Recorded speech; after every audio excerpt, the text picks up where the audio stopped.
Stay tuned for the following special presentation from KOFO 1220 and 103.7 FM.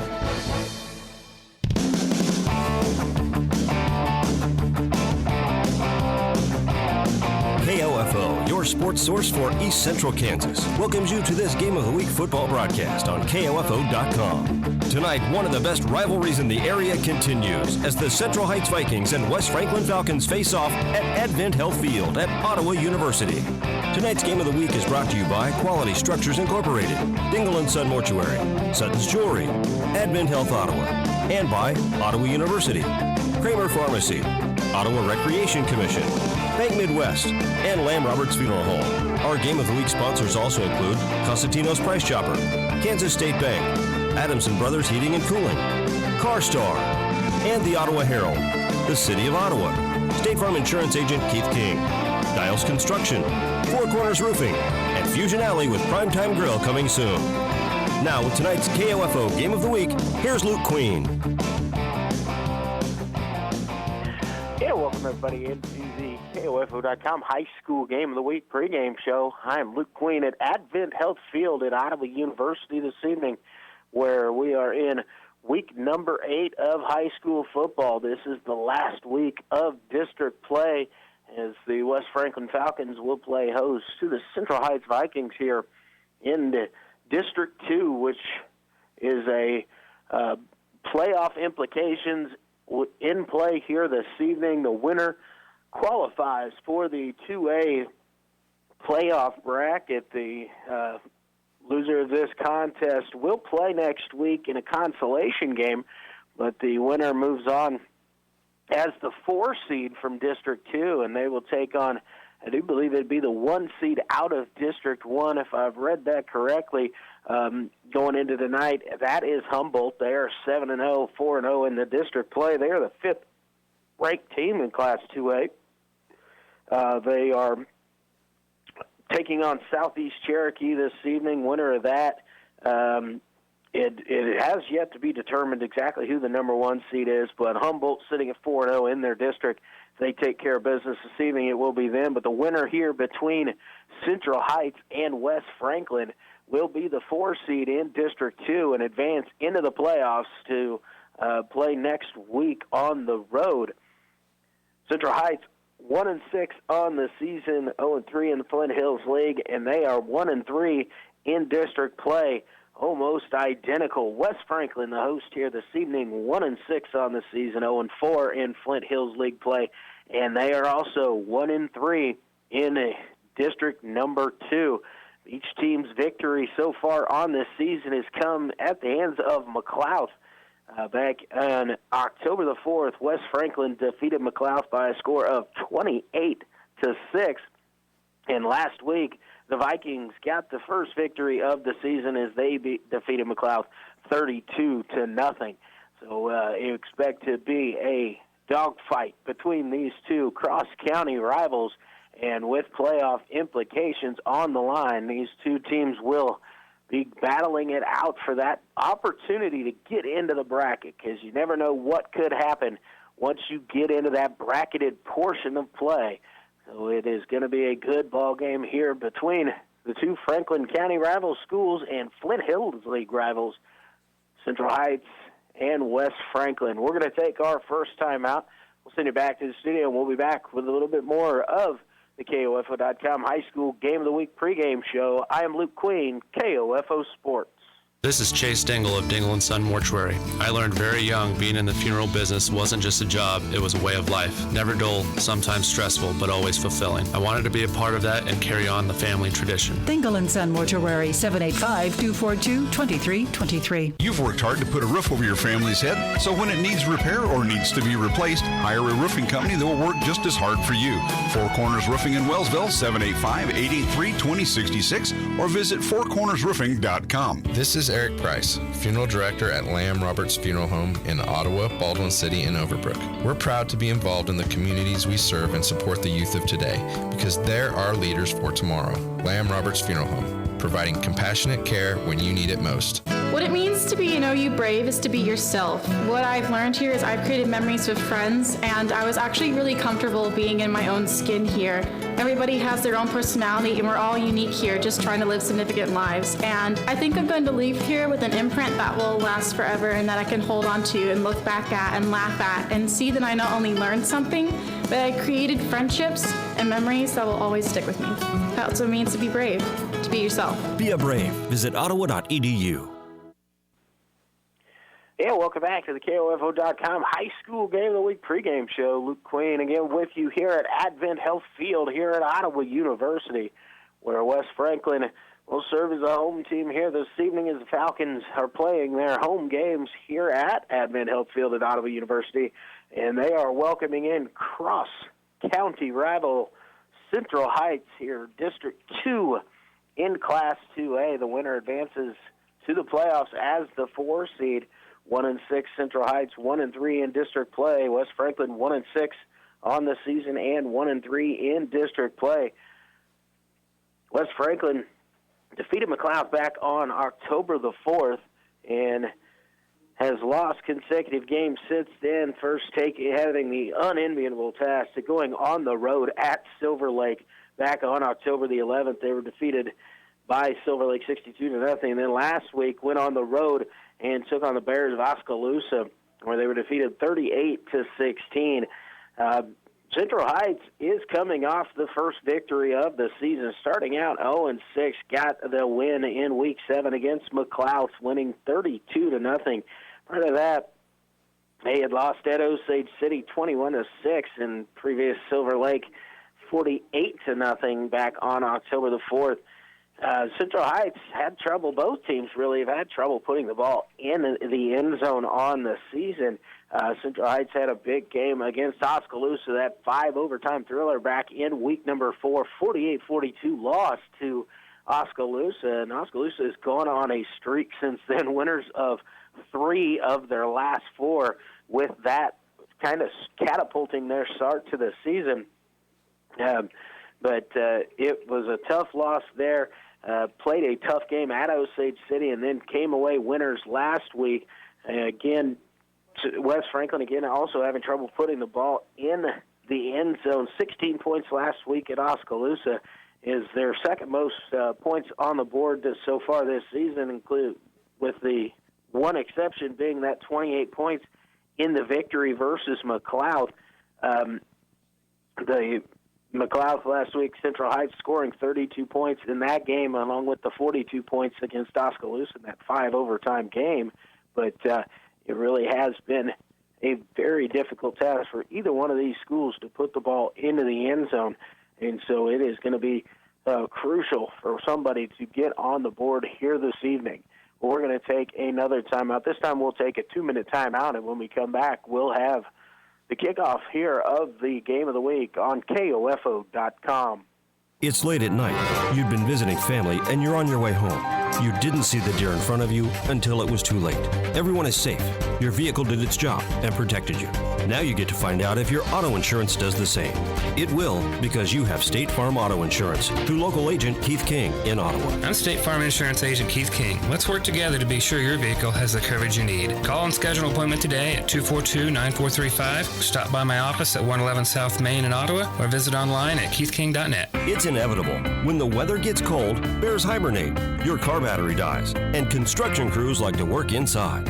Dials Construction is no exception. Jason and his crew like to work indoors, out of the elements, in the cold winter months that'll be here soon. If you have indoor work you need done, maybe that bathroom addition you've always wanted, a new kitchen, or it's time to renovate that attic into your space. Now's the time to dial Dials, 418-8211. Won't you do your part to help keep a construction crew warm this winter? Dial Dials, 418-8211. Need a recap of the ball game? Subscribe to the Ottawa Herald for their sports page or visit online at ottawaherald.com. A 3-month subscription is only $31.13 plus tax, including internet access. Or get online for only $9.22 a month plus tax. Call 242-4700 or visit ottawaherald.com. Hi, this is Laura Hibberts, pharmacist at Kramer Pharmacy in downtown Ottawa. Legacy Square is complete, and now you have even more convenient access to all of your prescription needs at Kramer Pharmacy, your local Ottawa pharmacy at 134 South Main. Call 242-2055 or visit KramerRx.com. You've worked hard to put a roof over your family's head, so when it needs repair or needs to be replaced, hire a roofing company that will work just as hard for you.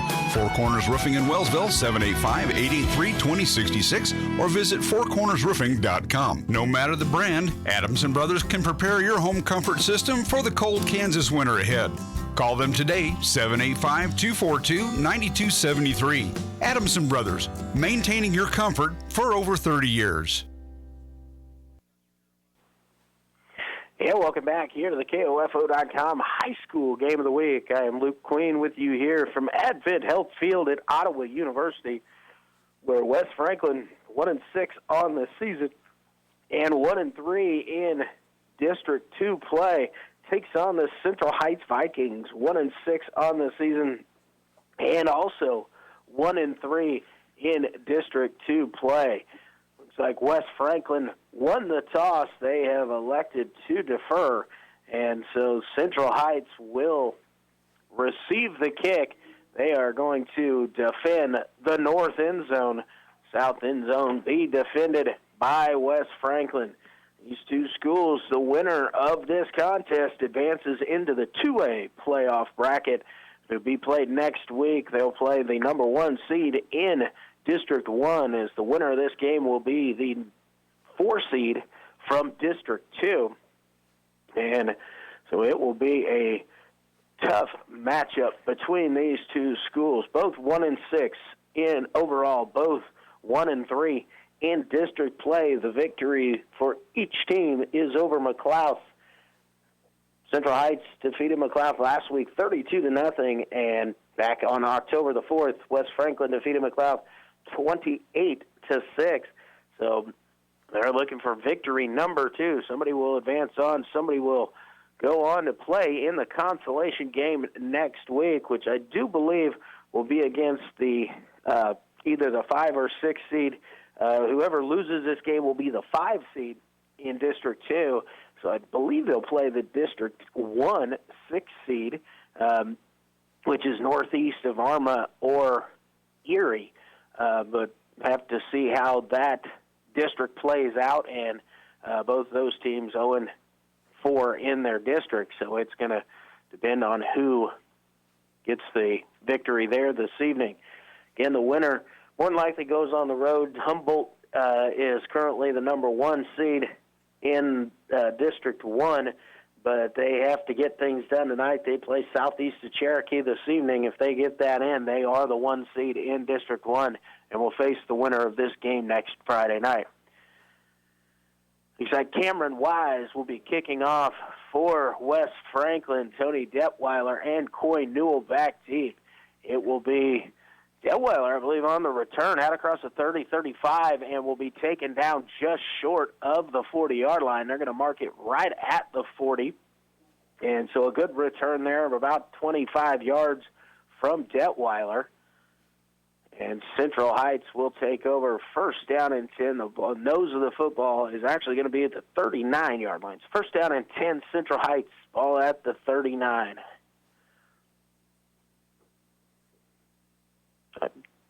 Kind of a wildcat formation here. Twin receivers to the left, single receiver to the right, Central Heights. Newell comes in motion, direct snap here to Detweiler. Detweiler going to try the right side. He's got across the 40, and he stood up at about the 45-yard line. Ethan Datfield coming up to stand Detweiler up at the 43 is the forward progress they're going to give him. So gain of about 4 there on first down, second down and 6 upcoming here for Central Heights. Brady Burson gets the play call from Coach Bob Risch on the Central Heights sideline. He'll relay the message to the Viking offense as they break the huddle. Trip receiver set up to the left, single receiver to the right.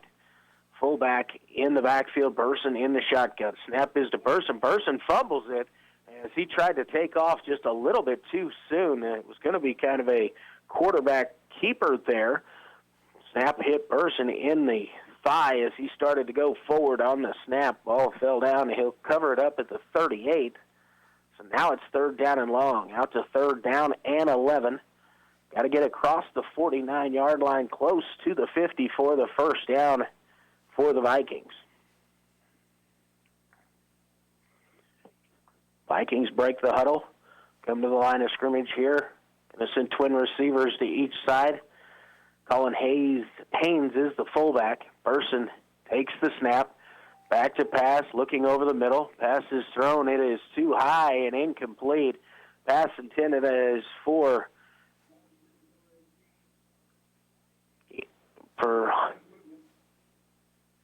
cannot tell, either Hunter Bones or might have been the intended target on that one. I do believe that was intended for number 10, Hunter Bones. It falls incomplete, so it'll bring up 4th down and 11. And it looks like Colin Haynes will step back into punt formation here for Central Heights, who get nowhere on their opening drive. High snap. It's over the head of Haynes, bounding down inside the 20. He'll pick it up, but he'll be tackled there by Wes Franklin, who is going to start in great field position. Cameron Wise gets back there to cover up Haynes inside the 20, back at the Viking 17-yard line. 1st down and 10. Wes Franklin in plus territory in the red zone. So a big defensive stand coming up here for Central Heights. Let's see what the Falcons can do offensively. They come out single receiver split wide to the right. Slot tight each side. Berzer under center. Swank going in motion. The turn, give to the first man through. And that's going to be positive yards there as it's inside the 15 down to about the 14-yard line.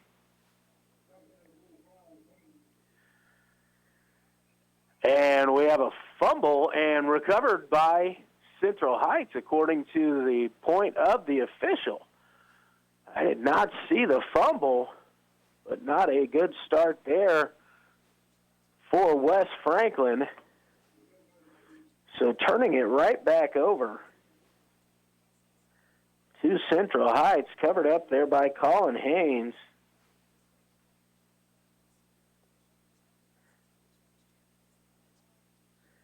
And Central Heights takes over 1st down and 10, the ball at about the 14-yard line. Time to give going to be to Newell, who's in motion. He was going left to right. He's out across the 20, taken down at about the 23-yard line. Going to be a gain of about 8, maybe 9 on the play.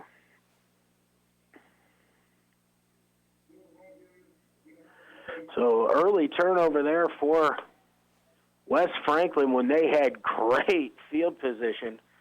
Not what the Falcons wanted to do on their first possession. So it's 2nd down and 1. Ball at the 23. Twin receivers to the right. Detweiler going to take the snap. He's across the 25 and will be tackled down at the 26. So a gain of 2 on the play there for Detweiler as he took the direct snap and ran it right off the left guard. Good for a couple yards and a 1st down. 3 minutes gone by here, no score. 3 and out for Central Heights, who's actually, I guess, would be turnover on downs on the bad snap on the punt attempt. Twin receivers each side for Central Heights. Person in the shotgun, Haynes in front of him. Newell coming in motion. No give there. Fake to Newell, and it's Burson that'll keep. He'll get out to about the 30.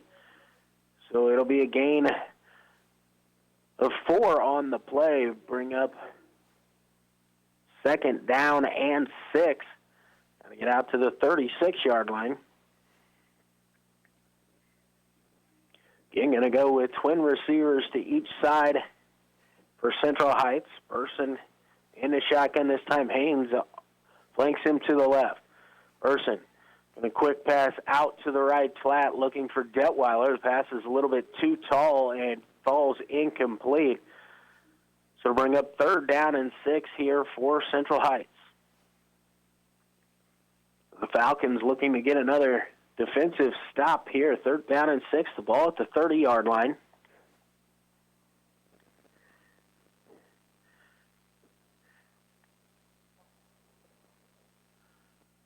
Wes Franklin in a 4-3 defense, twin receivers each side. Detweiler kind of in the shotgun here in kind of a wildcat look. Going to be to Delwell. He's going to try the right side. He gets across the 30 out to about the 34-yard line, so he's going to be short of the first down. Flag came in at about the line of scrimmage. It is going to be holding against Central Heights. It's going to be 4th down and about 2 if the penalty is declined. But if the penalty is accepted, it'll be 3rd down and about 16. Looks like Coach Heitz-Graver for West Franklin will back him up. The penalty occurred at the 30-yard line, which was the line of scrimmage. Got to get out to the 36, so it's at the 20. 3rd down and 16 here for Central Heights. West Franklin had him stopped short on a 4th and 2. Go ahead and push them back, see if they can get a stop here and force a longer punt and get better field position. Trip receivers to the right, single receiver left. Person takes the snap. He's dropping back, looks to his left. Ball thrown, and it is too high and incomplete. Pass intended for Coy Newell along the left side, and so it's going to bring up 4th down. So 4th down and 16, the ball at the 20-yard line. And Central Heights had a bad snap on their first punt attempt and gave the ball to West Franklin inside the 20. Got it right back on a fumble recovered by the Vikings, but are forced to kick it away here after a defensive 3-and-out. And again, a bad snap. This time it's into the end zone. Haynes able to get the kick away, but it's going to go out of bounds at maybe the 20-yard line. And so again, it looks like it's going to be marked at the 22-yard line here by the side judge. And it will be West Franklin football at the 22-yard line. So 2 yards on the punt. Colin Haynes, that snap was well over his head, did a great job as the ball bounded into the end zone, able to catch it and just pivoted and kick the ball away to avoid the safety. But again, West Franklin here in positive territory. Berger under center, Wise behind him. Swank goes in motion. The turn, give to Wise. Wise going to try the right side. He's got the ball inside the 20, 15, and will be tackled down just short of the 14-yard line. So a good gain there on 1st down of about 8 yards for West Franklin. Shane Berger, the quarterback. Cameron Wise, who was not in action the last couple of times I had West Franklin, so it's good to see Cameron back in the ballgame. Shane Berger again under center. Wise with him. Swank goes in motion. Again, the turn, give to Wise. Wise battling inside the 10, inside the 5, and he'll be stacked up and stopped at about the 2-yard line. So 1st down and goal here, West Franklin, the ball at about the 2. They get the 3-yard lines. We're going to say Wise was down. So 1st and goal, ball at the 3. West Franklin comes out again in a tight formation. Berger under center. Swank again going motion left to right. Give again to Wise off the right side and into the end zone. Touchdown, Falcons. Cameron Wise with the 3-yard touchdown run. And West Franklin on the board here with 6:42 remaining in the first quarter. Takes the 6-0 lead. Now the ball will be placed in the center of the field at the 3. This is the 2-point try coming here. Same formation. Berger under center. Swank left to right. Give us to Wise. He bounces off the first tackle but stood up and taken down on the second effort. He'll be stopped short, but 6:42 remaining. West Franklin 6, Central Heights nothing. Take a 60-second timeout. You're listening to High School Football on KOFO.com. It's inevitable. When the weather gets cold, bears hibernate, your car battery dies, and construction crews like to work inside. Dials Construction is no exception. Jason and his crew like to work indoors, out of the elements, in the cold winter months that'll be here soon. If you have indoor work you need done, maybe that bathroom addition you've always wanted, a new kitchen, or it's time to renovate that attic into your space. Now's the time to dial Dials, 418-8211. Won't you do your part to help keep a construction crew warm this winter? Dial Dials, 418-8211. You've worked hard to put a roof over your family's head, so when it needs repair or needs to be replaced, hire a roofing company that will work just as hard for you. Four Corners Roofing in Wellsville, 785-883-2066, or visit fourcornersroofing.com. Yeah, welcome back here to Advent Health Field at Ottawa University. Luke Queen bringing the action on the game of the week. West Franklin on a 3-yard touchdown run from Cameron Wise has taken a 6-0 lead here about midway through the first quarter for West Franklin. Wise will kick it away for the Falcons. Again, it's Newell and Detweiler deep. This is Coy Newell along the left side. He's out across the 30. Hit it about the 30, and he'll fall forward just short of the 35-yard line at about the 34. This time, Central Heights will set up first down and 10 at the 34-yard line.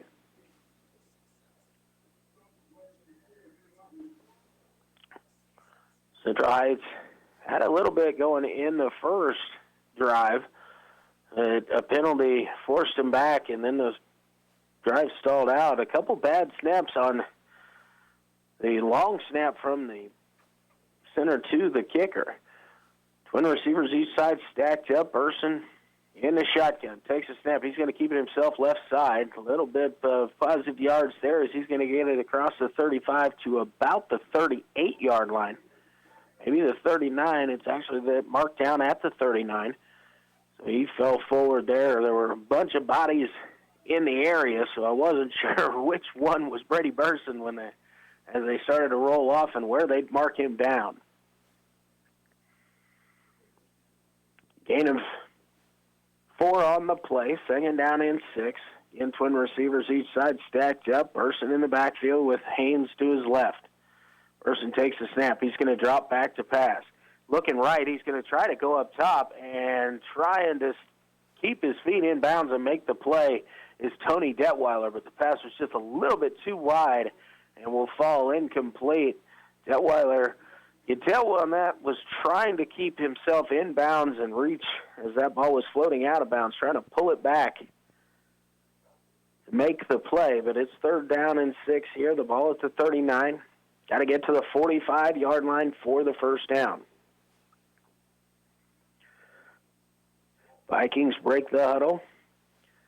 Going to send twin receivers each side. Burson all alone in the back. Detweiler alone in the backfield. Now coming in motion is Tony Kirkland. Detweiler is going to take the snap, going to go to the left side. He's got some space out across the 45 and 50, and he'll be tackled down in Falcon territory at the 47-yard line. So good run there by Tony Detweiler along the left side. First down and 10 coming up here for Central Heights. Vikings trail the Falcons 6-0 here. 5.5 minutes remaining to go in the first quarter. Single receiver left, twin receivers to the right, tight end on the left side. Detweiler again going to take the snap. This time got a little bit of a seam in the middle. He's going to fight across the 45, and he'll be tackled down at the 44-yard line. So a gain of 3 on first down for Tony Detweiler.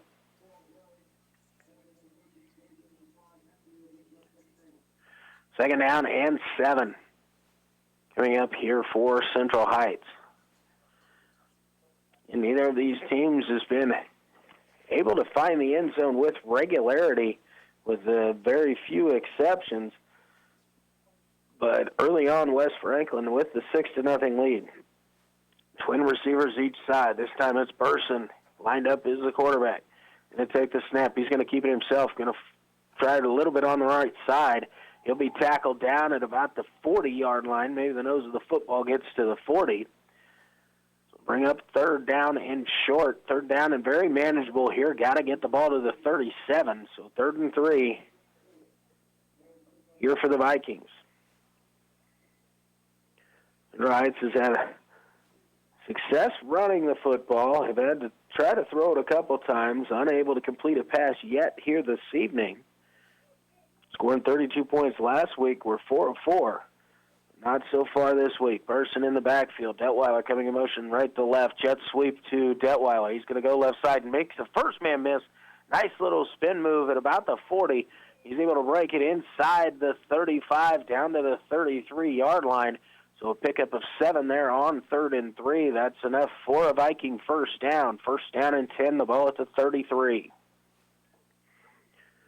Detweiler lined up in the slot, came in motion that time. Going to come to that same position again, actually going to spread out wide, going to stack receivers on each side, twins to both sides. Burson takes a snap, going to follow the lead block of Haynes. Not much there. Nice job by the right side of the defensive front for Wes Franklin. In on the tackle, number 75, Jesse James Martinez, going to stop Burson for a loss of about a half a yard or so on the play. As the ball is now the 34-yard line, so it was just across the 34. Now it's just short of the 34, so it's going to call it second down and very long 10, short 11. Burson takes a snap. He's looking to pass. He looks to his right. Nothing there. Now goes back to the left. He's got a receiver open, and nice catch along the far side. Looked to the right and then went back to the left. And I believe that's Coy Newell that went up and caught that ball along the sideline, brought it down just shy of the first down marker. It's going to be third down and about a foot for Central Heights.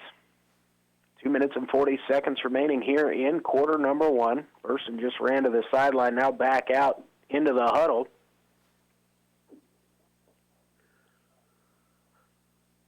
Vikings going to kind of go with a tight set here. It's twin receivers to the right and left, both set up kind of tight. Burson takes the snap. Excuse me, that's Detweiler taking the snap. He fights forward, and he'll get taken down at about the 21, so that's enough for the first down. Detweiler took the direct snap that time.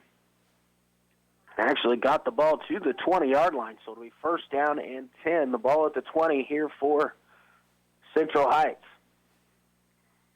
Rotating who is in the backfield taking the snap between Brady Burson and Tony Detweiler here this evening. Also, sometimes Cass Burrows gets back there, or he'll line up in the slot this time. Burrows coming in motion. It's Detweiler in the backfield.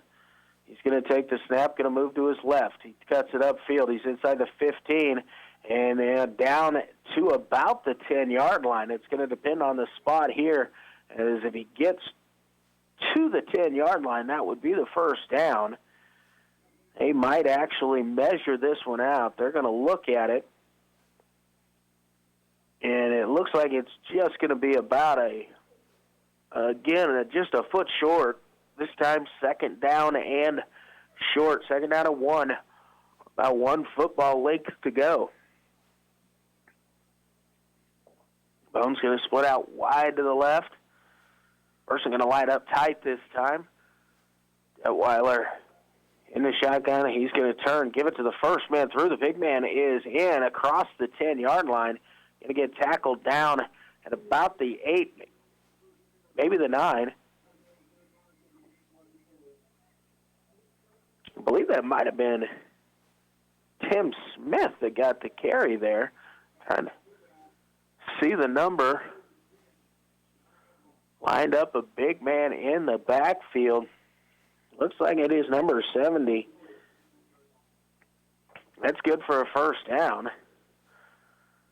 The Vikings coming in here. First down and goal, the ball at the 9-yard line. Twin receivers going to go to each side.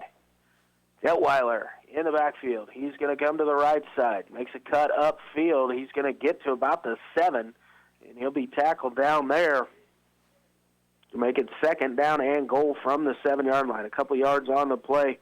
Detweiler was going to try to get to the outside, but a great job along the left end for Wes Franklin to turn that run back up, and then the second wave of defenders was there to make the tackle. And we have reached the end of quarter number 1. Through 1 here at Advent Health Field at Ottawa University. It is Wes Franklin 6, Central Heights nothing. We'll be back in 60 seconds. You listen to high school football on KOFO.com. Quality Structures Incorporated in Richmond is proud to sponsor this KOFO sports broadcast. They know that experience matters on the field and when it comes to your building needs. Visit qualitystructures.com and put their years of experience in constructing post-frame buildings to work for you. Have you ever walked into a business and been treated so well by the people that work there, you can tell they were meant to do what they do? That's what you feel when you walk into Sutton's Jewelry in downtown Ottawa. For more than 50 years, you've been treated with personal service and attention while being shown the best in high-quality jewelry and accessories. If you want to drive out of town, be treated like a number so an associate can make a commission, and walk out with jewelry like everybody else, go right ahead. But for a unique jewelry buying experience, walk into Sutton's Jewelry at 213 South Main in downtown Ottawa. Open Tuesday through Friday 10 to 5:30, Saturdays 10 to 2.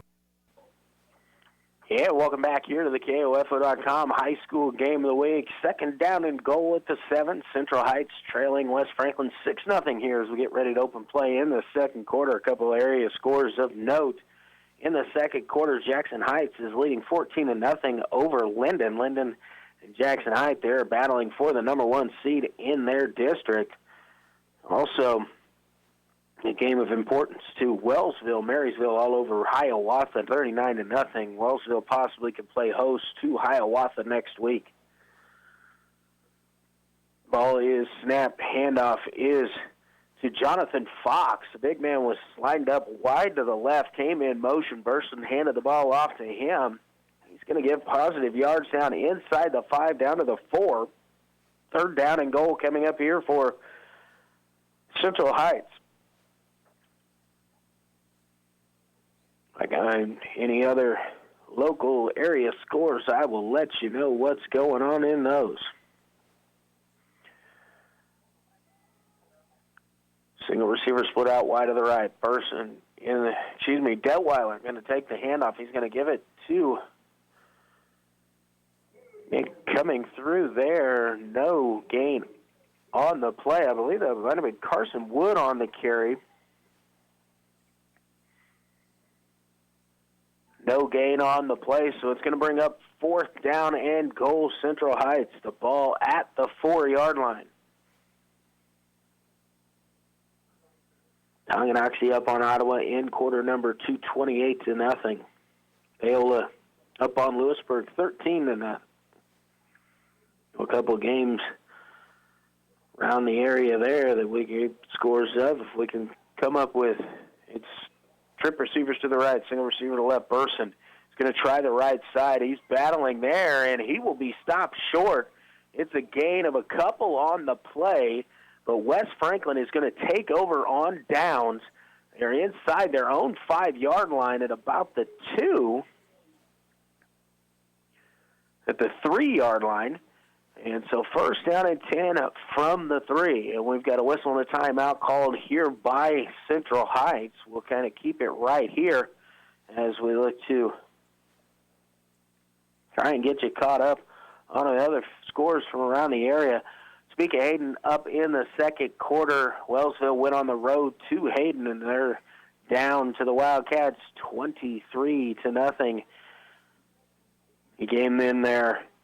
Same district there, the 3A District 3 for Wellsville. Franklin Compton up on Bishopboard 28-0 in the second.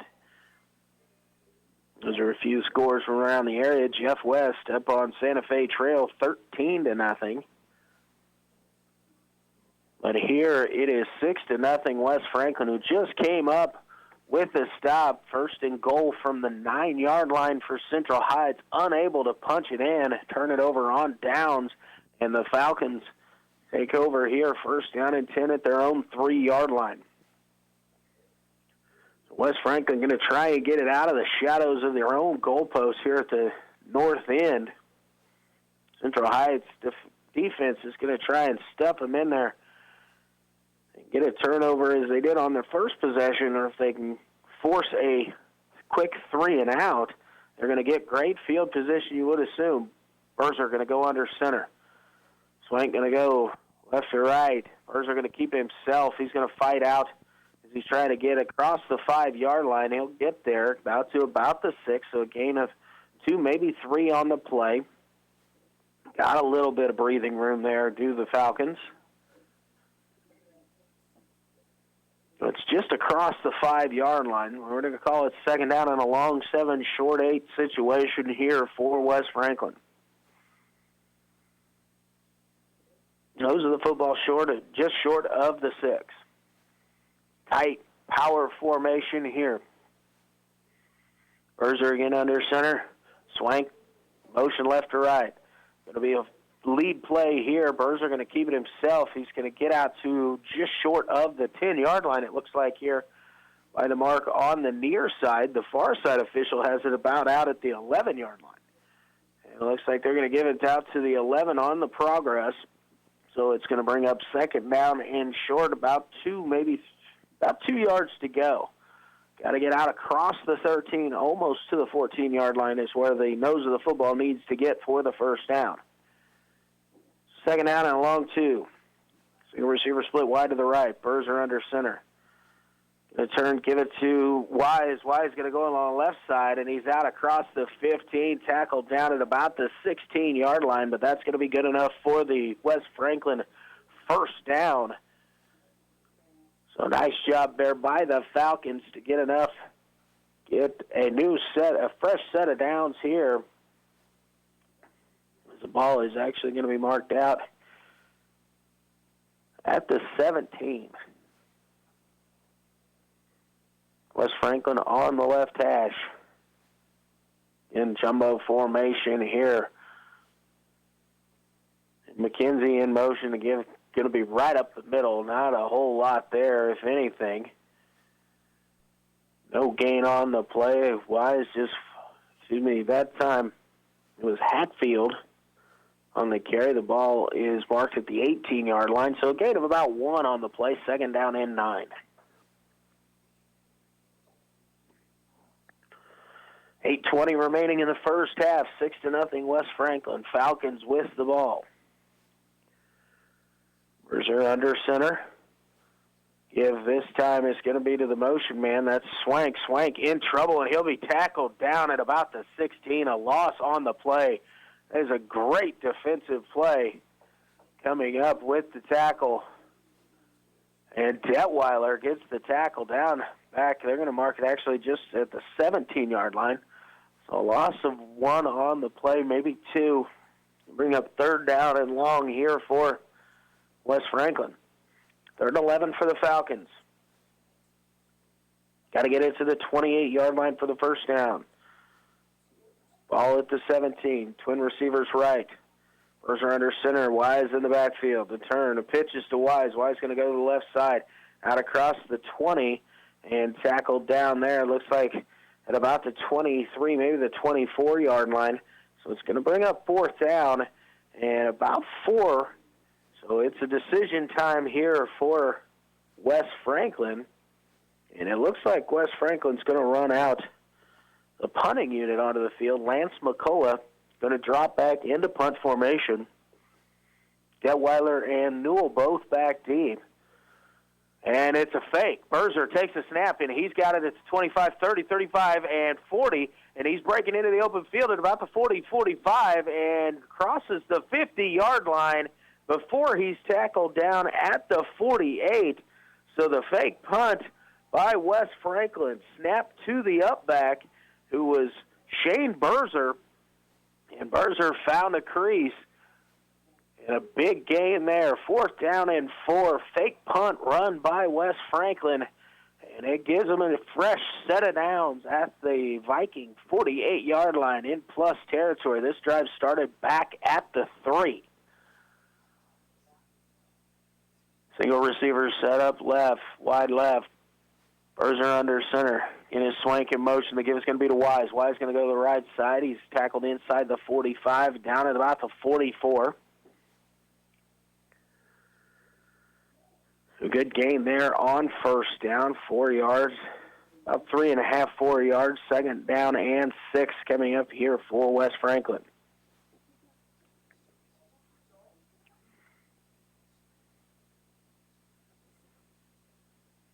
Tonganoxie now leading out of a 49-0.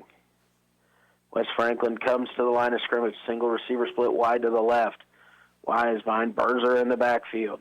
Berzer going to give it to McKenzie. McKenzie hit in the backfield, but able to slip away from the first tackler. He'll dive down at about the 41-yard line.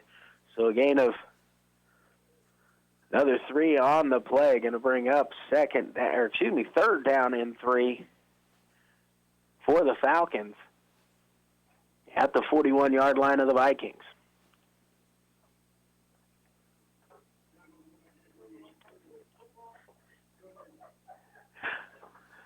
So third down here for West Franklin. Single receiver split wide to the left. McKenzie going in motion. The give going to be right up the middle, and immediately hit was Wise as he took the handoff. Ball was on the ground, recovered by West Franklin. But a stick there, going to be a loss of 2 on the play. 4th down and 5 coming up now for the Falcons. Cameron Wise didn't really stand much of a chance on that one as he was receiving the handoff, took a good hit by Colin Haynes.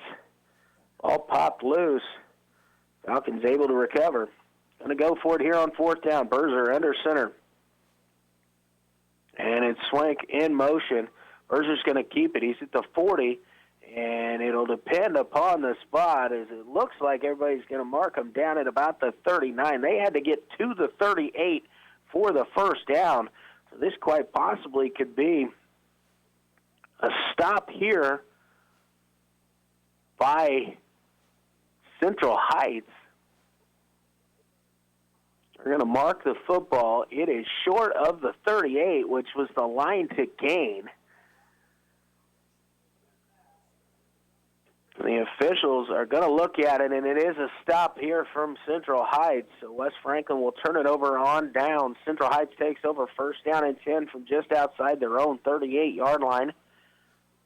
Nose of the football just short of the 40. The markings here at Advent Health Field at Ottawa University come in handy when it comes to this. As you can see on the far side, just where the stake first down marker is. When they place that football down, it is very helpful to get it across. So Central Heights, 1st down and 10, the ball at the 38. 4:15 remaining here in the first half. West Franklin on top 6-0 in this Franklin County rivalry. Central Heights, twin receivers to the right, single receiver to the left. Burrows comes in motion. Direct snap to Detweiler. Detweiler across the 40, now 45, and he'll be taken down as he gets to about the 46-yard line.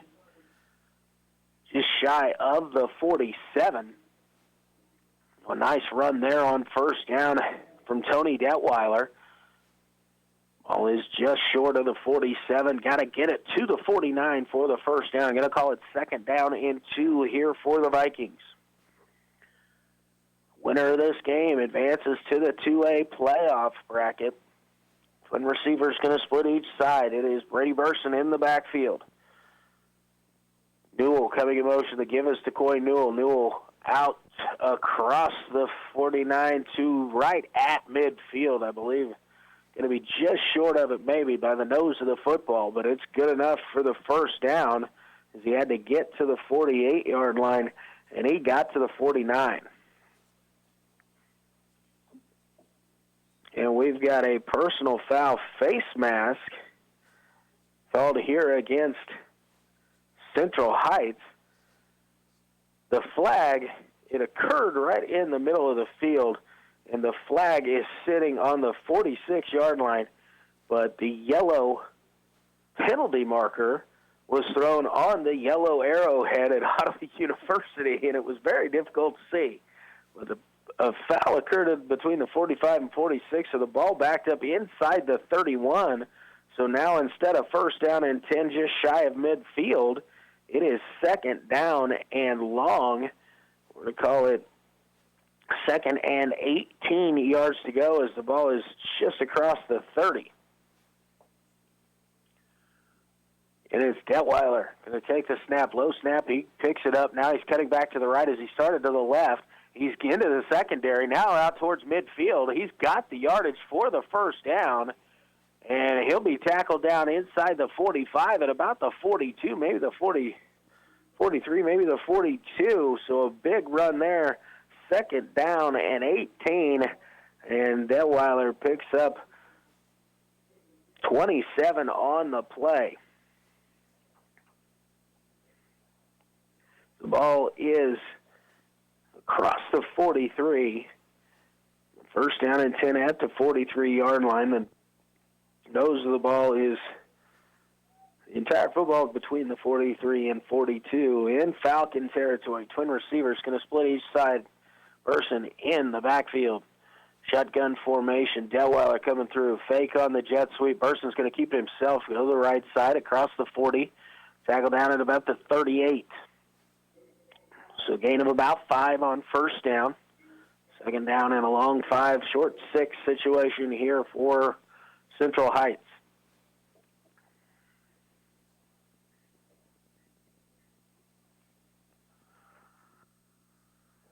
Got 2 minutes, 10 seconds remaining here in the first half. Central Heights looking to the sideline to get the play call. They're trailing here 6-0 to West Franklin. Expected a defensive battle, and we've got that so far. Trip receivers to the left, single receiver to the right. Person, shotgun formation. He is looking to pass. He's in trouble now. Now he's going to throw it out to the left side, and it will fall incomplete. The pass intended there for Cass Burrows over his head and falls incomplete. Burson, a nice job to get rid of that and not take the sack. That would have brought up third down and very long as it was out towards midfield, maybe even on the Viking side. He got it across the first down markers and in the area, Cass Burrows, but it fell harmlessly incomplete. So third down and a long 5, short 6 for the Vikings. Detweiler in the backfield. Newell coming in motion. Jet sweep give to Coy Newell. He's going to go right side. He's across the 35 and taken down at about the 33-yard line. So to bring up it'll either be fourth down in about a half a yard, maybe a full yard, as it's at the 34-yard line. So it's fourth down and a yard here. Minute 20 remaining as the clock continues to run here in the first half. Central Heights trying to break a play here. They could tie this football game up. They could take the lead with the conversion. Detweiler takes the snap. He's going to give it to the deep man. I believe it's Coy Newell. Newell inside the 30, down at about the 29. That's yardage is good for a first down. So the clock stops momentarily. Chains move. Now the clock restarts. When this place it goes, there'll be about 50-some seconds on the clock. 55 remaining here. Twin receivers stacked each side. Person in the backfield. He's back to pass for Central Heights. He's going to go along the sideline, throwing it up top, and knocked away. Nice job defending over along the far side. That was Cameron Wise, who was covered up there with Tony Detweiler. Nice job by Wise using his height. Detweiler giving away about 5 inches there. Cameron Wise listed 6'5". Tony Detweiler listed 6 foot tall along the outside. Wise able to tip it away. So twin receivers going to split wide to each side again. Second down and 10. Ball at the 29. Burson in the backfield.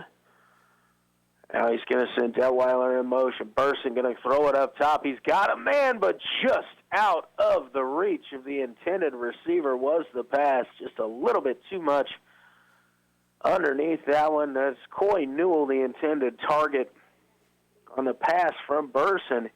Newell had a step or two, and if he was able to haul that in, he was either going to be tripped up just short or he was going to be in for the touchdown. But now it is third down and 10 from the 29-yard line. Clock stop on the incompletion, 40 seconds remaining here in the first half. Again, twin receivers going to split to each side.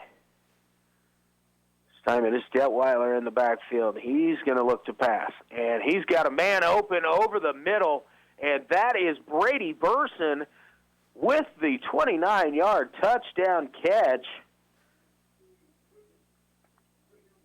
So Tony Detweiler then running the football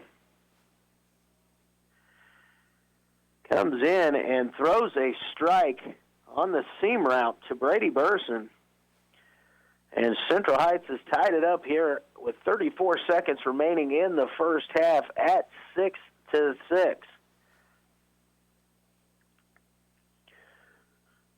Central Heights is going to go for two. Burson going to line up in the backfield this time. Twin receivers each side. Detweiler going to come on the jet sweep. No give there. Burson going to keep it himself. He's fighting. Still no whistle, and now we've got one, and Burson takes it in. So Brady Burson with the run gives Central Heights the lead, 8-6, with 34 seconds remaining here in the first half. We're going to take a 30-second timeout. We'll be back to finish up first half play here on KOFO.com. Advent Health Ottawa invites you to bring your resume to conference rooms A and B and meet with their hiring professionals and recruitment team at the Career Fair, Monday from 10 to 2. A variety of full and part-time positions are available for day, night, and PRN opportunities. Advent Health Ottawa, helping you feel whole. The Ottawa Recreation Commission is your place for activities and other programs designed to keep the members of our community active and healthy. Visit us at the GOT Building or online at orcottawaks.org to see recreation options for all ages. Ottawa Recreation Commission, bring recreation to life.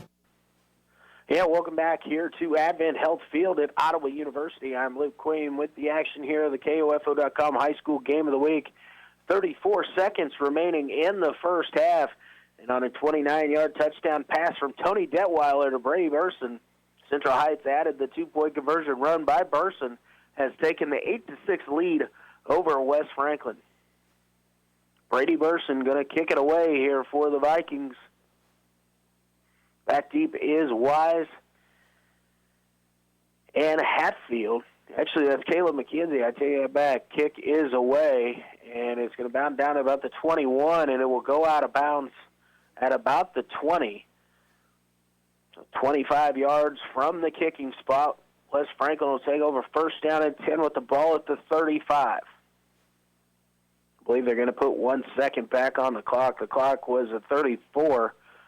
Went to 33. So kick out of bounds against Central Heights. And it is considered a procedure penalty. And it looks like West Franklin has elected to have the 5-yard penalty enforced and for Central Heights to re-kick. They are allowed to make that decision.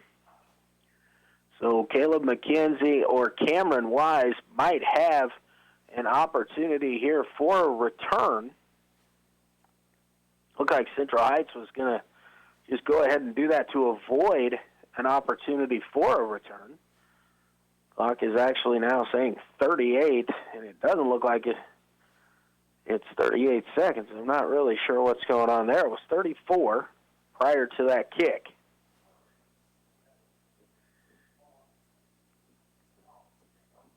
We'll see if the clock operator can get that fixed here. They're going to go ahead and let him kick it away. Person's going to kick it. It's going to be bound down about the 30. Wise is going to pick it up at the 25. He's out across the 30 and tackled down at about the 32. So the penalty, if West Franklin had chose to accept it, would have given him about 2 yards different, but this one, with re-kicking, actually gave him the opportunity for a return. But a good kick and coverage, more than anything, good coverage there by Central Heights. First down and 10, the ball at the 32, 35 seconds remaining here. Single receivers split each side. Berzer going to go under center, has Wise in the backfield. Turn, it's going to be a toss sweep given to Philip Swank coming in motion.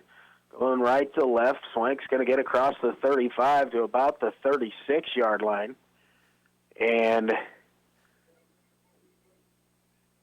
tackled down there by Brady Burson, and we've got a whistle and a timeout called here. I believe it's going to be called by Wes Franklin. I've yet to get the signal from the official, and he is going to call a Wes Franklin timeout. with 18 seconds to go here in the first half. We're going to keep it right here through this timeout. There's actually 12 seconds before they actually stop the clock. So just 12 seconds remaining here in the first half. Let's see if West Franklin's trying to design something to see if they can create some space, get somebody into it, maybe throw the first pass of the night. Shane Berzer has not attempted a pass. Majority of this game has been played on the ground as we expected coming in. Two teams that like to run the football for the majority of the time, but it was a 29-yard touchdown pass from Tony Detweiler to Brady Burson that tied the ball game, and then the 2-point run by Burson for Central Heights to give the Vikings the 8-6 lead. Single receiver is going to split wide to the left for West Franklin. Cameron Wise deep in the backfield. Shane Berzer under center. McKenzie in motion. Give is going to be on a counter, swank from left to right. He's out across the 40, and the football pops out, and about the 42-yard line, we'll see who the recovery is. It was pulled out of there and recovered by West Franklin. I believe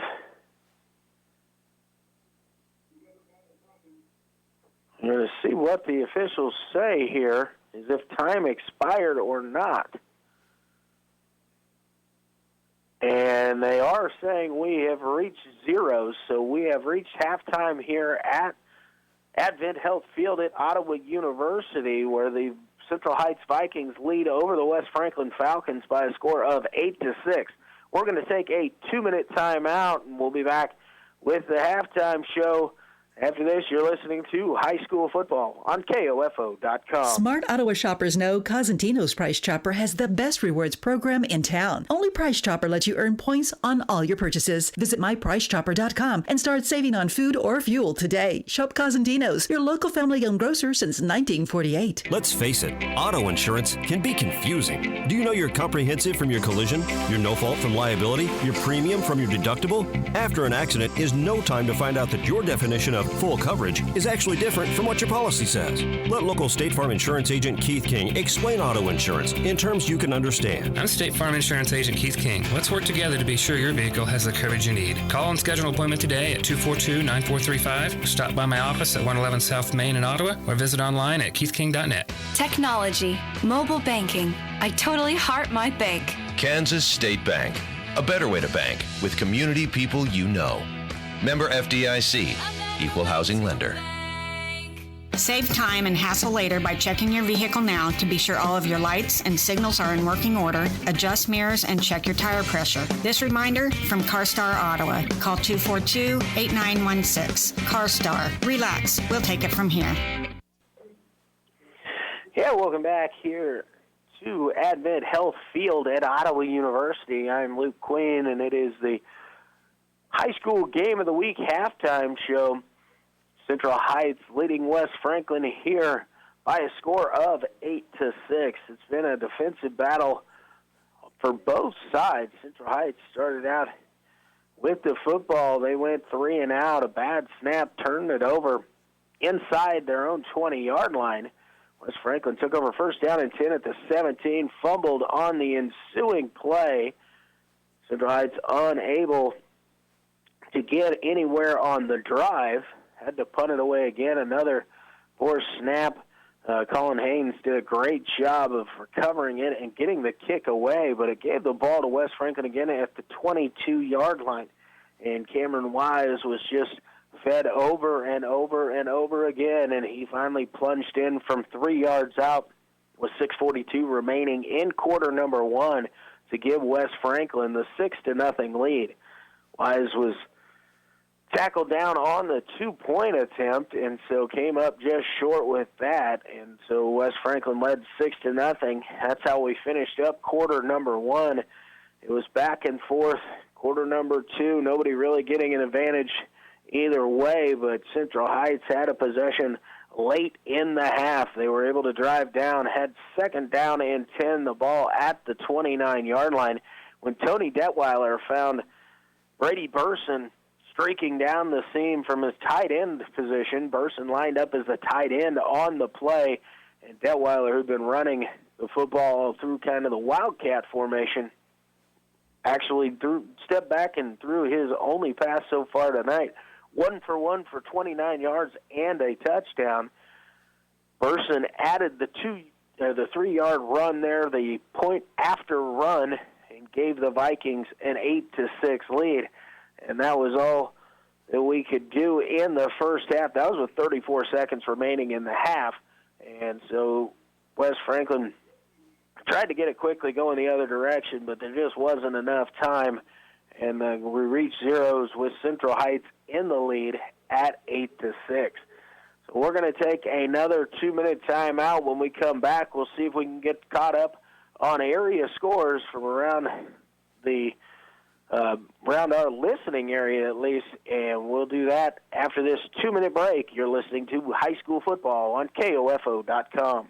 The City of Ottawa is soliciting requests for proposal for downtown economic development services for the calendar year of 2020. The city will entertain applications electronically until November 1st at noon. For the RFP details, visit ottawaks.gov/city-news-1. This is Craig Dingle of Dingle & Son Mortuary. Pre-arrangements make the difference of a family that is stressed and a family that is free to grieve, to celebrate a life. Consider making your pre-arrangements to lift the burden. Dingle & Son Mortuary, 785-242-2323. You've worked hard to put a roof over your family's head, so when it needs repair or needs to be replaced, hire a roofing company that will work just as hard for you.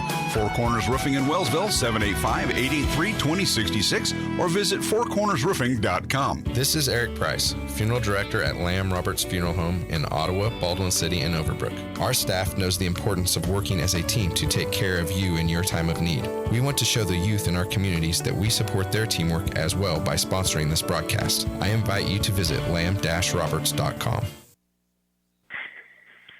And welcome back here to halftime of the KOFO.com High School Game of the Week. Luke Queen from Advent Health Field at Ottawa University, where Central Heights leads over West Franklin by the score of 8-6. Other games from around the area, Linden taking their perfect record on the road to Jackson Heights, who's in a battle for the first place seed in coming out of their district in 1A play. Jackson Heights is the last we could find, leading over Linden 14-0. Wellsville on the road tonight traveled up to Hayden, went to Topeka Hayden to play a football game. Very tough spot for Wellsville. They're down at the half by a score of 44-0. Ottawa, and last we saw was 49-0. They trailed to Tonganoxie as the Chieftains are all over the Cyclones in that game. A couple of the area scores I've been able to find here quickly, if I can find the rest. Humboldt leading over Southeast Cherokee at the half. It is 20-6. The winner of this football game, if that score holds up there at Humboldt, the winner of this game between Central Heights and West Franklin will travel to Humboldt next week for the first-round playoff matchup, as Humboldt would be the 1 seed in District 1, and they would face the 4 seed here from District 2, which would be the winner of this ball game that we've got here tonight. So 8-6 our score, and what we expected to be a close contest between these two schools has turned out just to be that. Central Heights got on the board with 34 seconds remaining in the half and then took the lead on the 2-point conversion. West Franklin got on top early with 6:42 remaining in the first quarter. Took the 6-0 lead, but Central Heights finished out the half and regained the lead, and we expected this thing to be tight. I really thought that it would be the team that got on the board early could quite possibly take over this game, as both teams have struggled offensively to find the end zone on the year. But it's been the defensives that have made it more difficult, both sides of the football. It was just a short drive for West Franklin as they had the ball first down and 10 at the Viking 22-yard line. Their drive went 6 plays, 22 yards for the touchdown for Cameron Wise, the 3-yard touchdown run to take the lead. the Vikings. It was a 29-yard touchdown pass from Tony Detweiler to Brady Burson to tie the ball game up. Burson added the conversion run to give the Vikings the 8-6 lead. Neither team has been really moving the football with ease. It's been back and forth, a lot of running of the football, so the clock's been moving pretty quickly here as we are already at halftime, and it is 8-6, a low-scoring, tough battle between these two Franklin County schools here this evening as they've met up here at Advent Health Field at Ottawa University. The winner moving on into the 2A state playoffs. The loser will play in the consolation round next week against the lower seed from District 1, I believe. We will keep you updated, see if I can find an athletic director around that might be able to tell me the exact way that will work. But here at halftime, it is Central Heights 8 and West Franklin 6. We're going to take another timeout. We'll send you back to the studio. You're listening to High School Football on KOFO.com. I came here to run cross country, and it ended up being way different than I thought it was going to be. It's unlike anything I've ever been a part of to be on the team. Everyone is so completely different. There are people you never thought you'd be friends with, nothing like your outside friends, but somehow you all click to be the same and have the same interests, but yet completely different. Everyone's always there for you. It's not just about running. Friendships and families, like they're your siblings when you're away from home. That's what it means to be a part of the Braves cross country and track team, to be a family. Be a Brave. Visit ottawa.edu. It's late at night. You've been visiting family and you're on your way home. You didn't see the deer in front of you until it was too late. Everyone is safe. Your vehicle did its job and protected you. Now you get to find out if your auto insurance does the same. It will, because you have State Farm Auto Insurance through local agent Keith King in Ottawa. I'm State Farm Insurance Agent Keith King. Let's work together to be sure your vehicle has the coverage you need. Call and schedule an appointment today at 242-9435. Stop by my office at 111 South Main in Ottawa or visit online at keithking.net. You've worked hard to put a roof over your family's head, so when it needs repair or needs to be replaced, hire a roofing company that will work just as hard for you. Four Corners Roofing in Wellsville, 785-883-2066, or visit fourcornersroofing.com. And welcome back here to halftime at Advent Health Field at Ottawa University. Luke Queen bringing you the action here this evening. Franklin County rivals and a big playoff implications on the line here this evening at Advent Health Field at Ottawa University.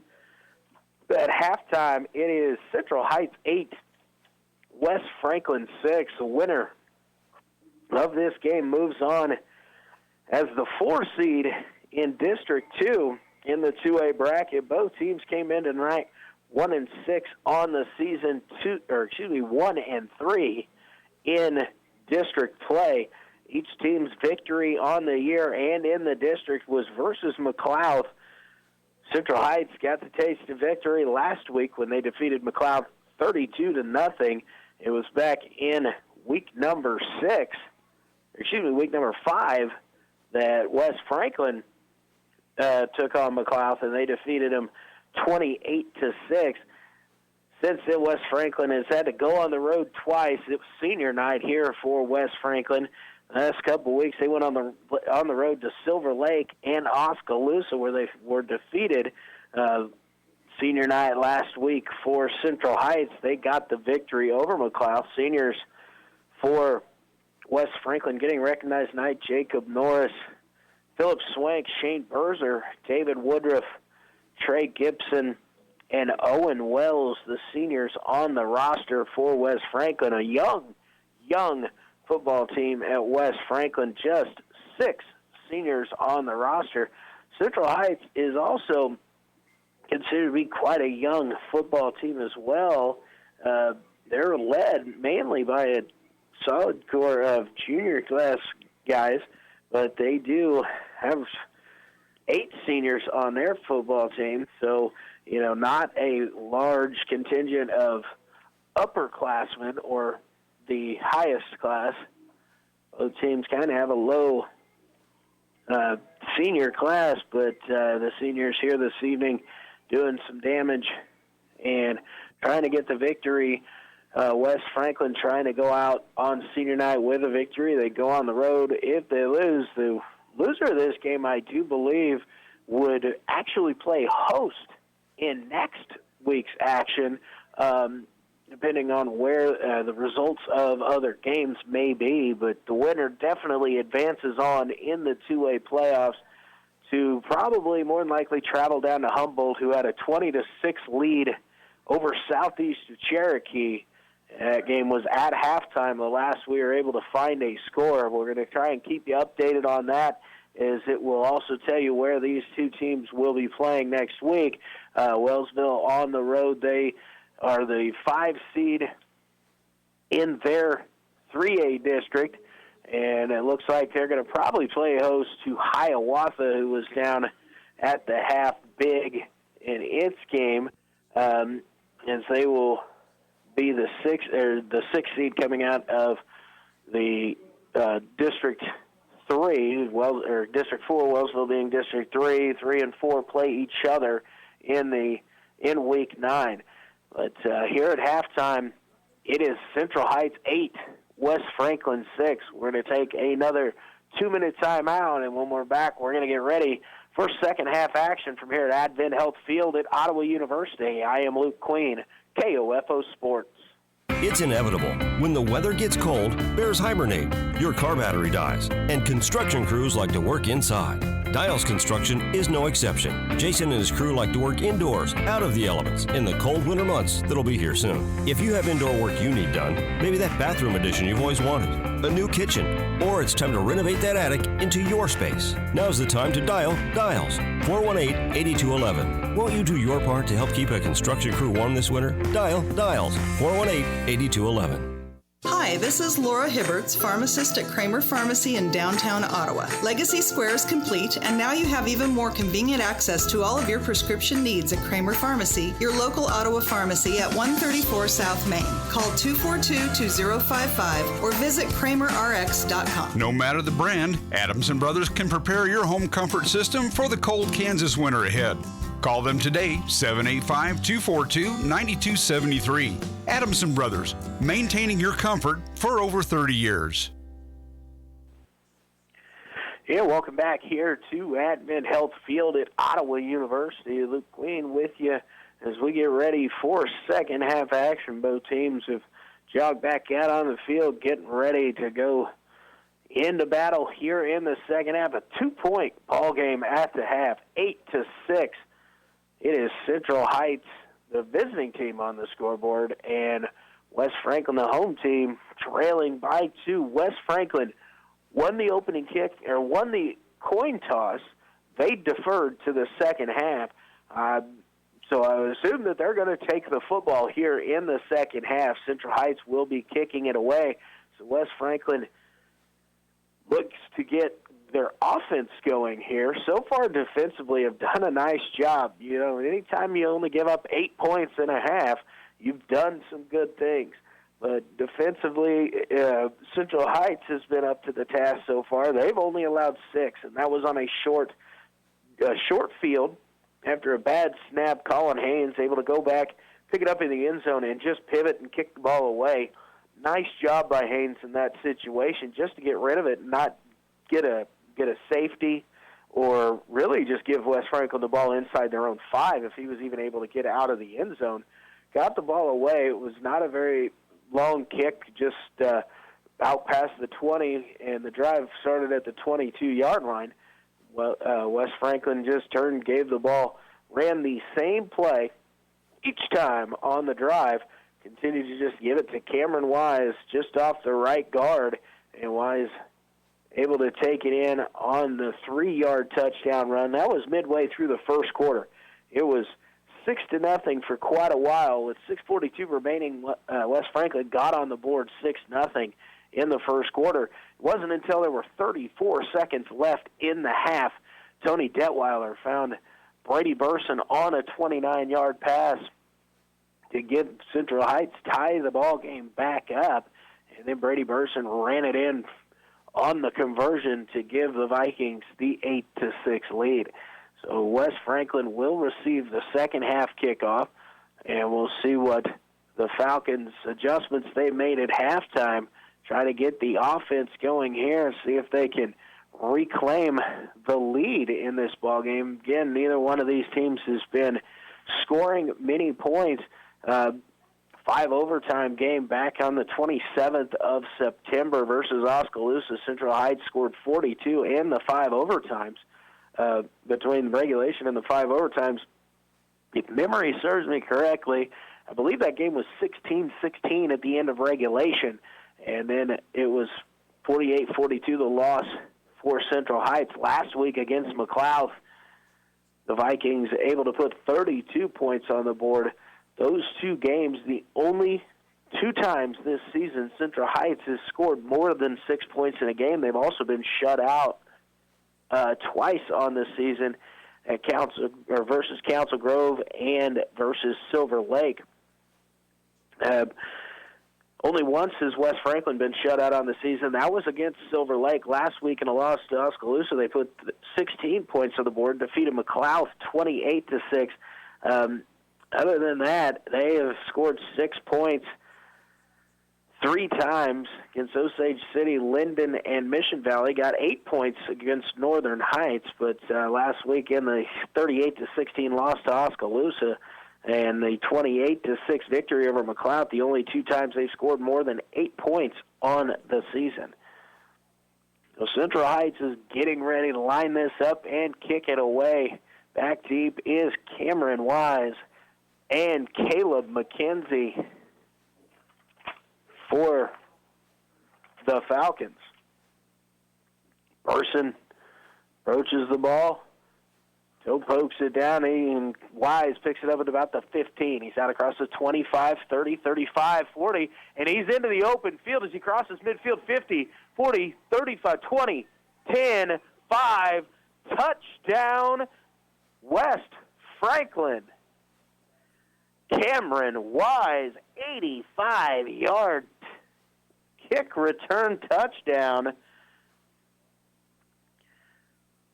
And no flags on the play. And just 12 seconds into the second half, West Franklin has regained the lead. It wasn't an offensive play run, but 6 points on the board, 85 yards for Cameron Wise. He took it right up the middle and then just cut to the right, and I'm not sure if he was touched on that 85-yard run. West Franklin going to line up for 2. Berzer under center, Wise behind him in the backfield. Swank going in motion. It's going to be Berzer on the keeper, and nothing there. I believe he will be stopped short, so the conversion is no good, but West Franklin has got back on top as they now lead 12-8 here in the third quarter. So an exciting start to the second half. We were discussing at halftime how West Franklin would really want to get their offense going, see if they could get down and retake this lead, but not even having to snap the football.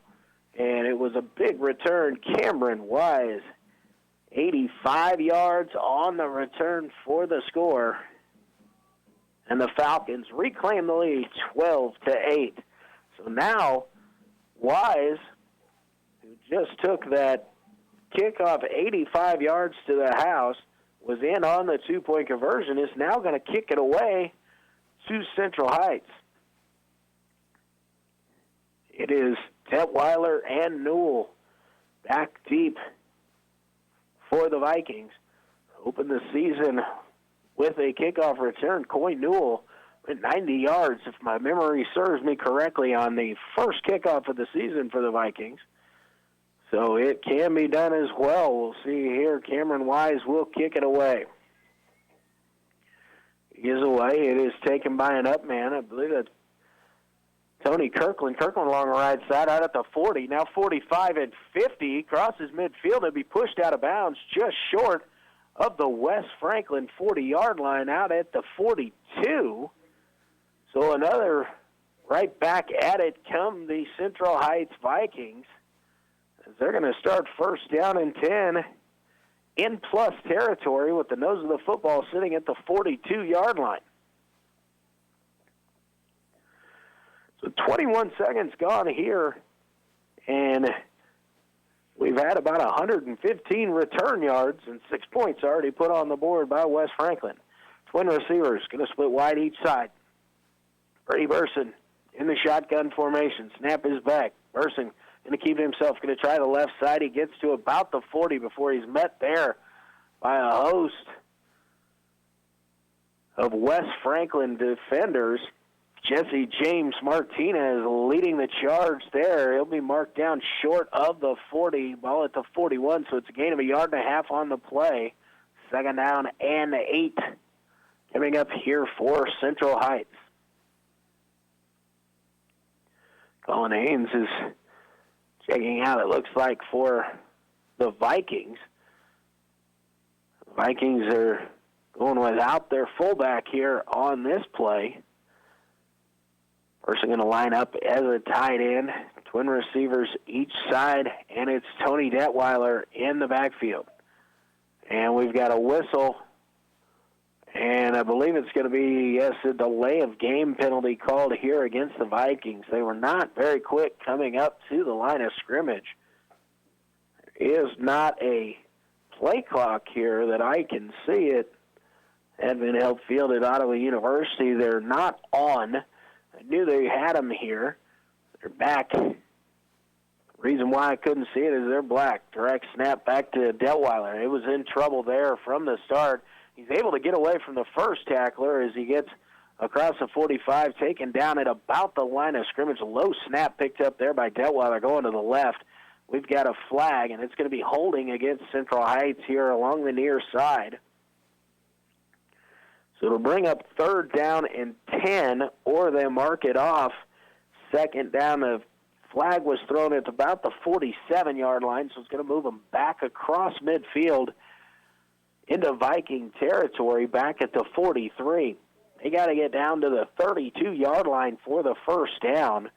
So it's going to be 2nd down and about 25 yards to go here, I do believe, for Central Heights.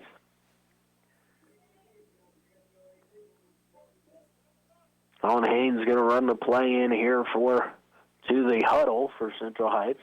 Burson in the backfield, twin receivers stacked each side. Burson takes the snap. He's back to pass. Going to his right. He's throwing it up top. And he's got Detweiler. Detweiler into the secondary, racing towards the end zone. And he is in for the touchdown. Central Heights 57-yard touchdown pass. Burson to Detweiler. So after a defensive battle in the first half, we've got scoring at will here in the second half so far. We are 1 minute and 40 seconds into the second half, and we've already had 2 touchdowns, this time a 57-yard pass. Brady Burson to Tony Detweiler. And the Vikings have retaken the lead at 14-12. 2-point conversion here. Snap to Detweiler. He's going to go to the right side trying to get the edge. And he will get inside the far right pylon for the score. Increases the lead up to 4 at 16-12. 10:21 remaining here in quarter number 3. Central Heights 16, West Franklin 12. We're going to take a 60-second timeout. You're listening to High School Football on KOFO.com. It's inevitable. When the weather gets cold, bears hibernate, your car battery dies, and construction crews like to work inside. Dials Construction is no exception. Jason and his crew like to work indoors, out of the elements, in the cold winter months that'll be here soon. If you have indoor work you need done, maybe that bathroom addition you've always wanted, a new kitchen, or it's time to renovate that attic into your space. Now's the time to dial Dials. 418-8211. Won't you do your part to help keep a construction crew warm this winter? Dial Dials. 418-8211. And welcome back here to Advent Health Field at Ottawa University. Luke Queen with you here. 10:21 remaining in the third quarter. Central Heights leading West Franklin 16-12. West Franklin took the opening kickoff back 85 yards for a touchdown. Retake the lead at 12-8, but a 57-yard touchdown pass from Brady Burson to Tony Detweiler. And the Vikings retook the lead. Detweiler added the 2-point conversion run for the 16-8 advantage. So it has been an exciting start to this third quarter, to say the least. It was just 8-6 at the half. Already each team has added a touchdown here in the second. Person to kick it away again. It's Wise and McKenzie back deep for the Falcons. Person approaches. Going to kick it away, a little squib kick this time. Bounces up, and it's covered there by Wes Franklin. Tackled down at about the 34-yard line is where they're going to start this drive from. And it looked like it was Philip Swank who took that ball as it bounded. It was kind of a squib kick, and then it bounced once and kept going in towards West Franklin, and then just jumped straight up in the air at the 34. Swank got it, covered it up. He was met immediately by the coverage team for Central Heights. 34-yard line, first down and 10 here for West Franklin. And a whistle, and we've got an official's timeout here. Sideline official along the near side and the referee are discussing something here. And we'll see the referee is coming over to the near sideline to talk to West Franklin coaching staff. I'm not seeing any type of call from the officials just yet to let me know what's going on. It's like the side judge on the far side is going to go over and talk to Central Heights.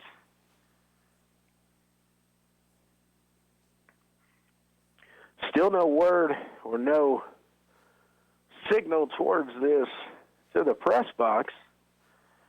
And it looks like whatever it was, it'll be first down and 10, the ball at the 34, and we're going to be back into action.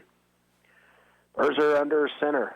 Wise in the backfield. McKenzie goes in motion. The give's going to be to Wise. Left side, not much there. Gain of a yard, yard and a half, maybe on the play out across the 40 to the 41-yard line. See where the spot is, just shy of the 42, so a good 2-yard gain there for Cameron Wise on first down. Bring up second down and 8 here for West Franklin. In the Falcons trailing here in quarter number 3 by a score of 16-12. Took the lead on a big kickoff return to open the second half, but Central Heights marched it down, took it right back on their next possession. Kinsey going in motion again. Jet sweep, give to Swank. Swank going to try to turn it upfield. He's met there, nowhere to go as he's hit at the 36-yard line. Forward progress to the 36. I believe that was Detweiler in on the tackle there. Colin Haynes and Tony Detweiler will give them each involved in that tackle. Going to lose a yard on the play.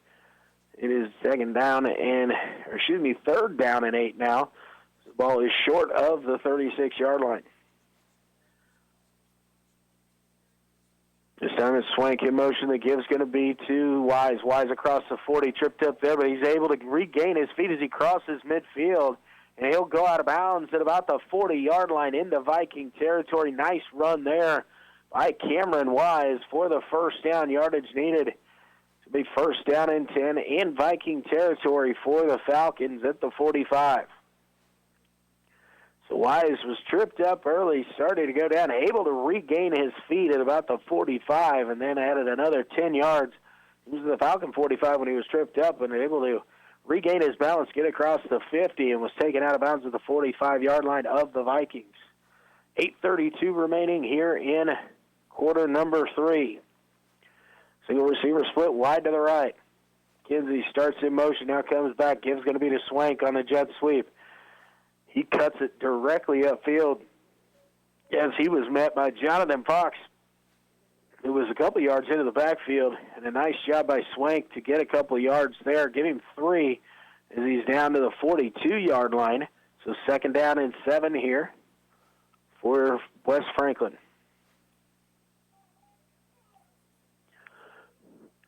This time, single receiver split wide to the left. Berzer again under center with Wise behind him. Swank in motion. It's going to be a keeper for Berzer. Berzer across the 40, tackled down at about the 38, maybe the 37-yard line.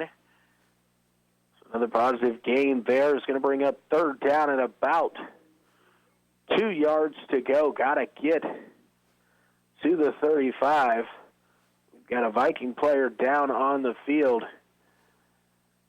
Might be a little bit of a cramp. Nobody went down, but then suddenly just sat down. Was the Viking player Josh Thompson. He's able to get back up, and he's going to walk out under his own power.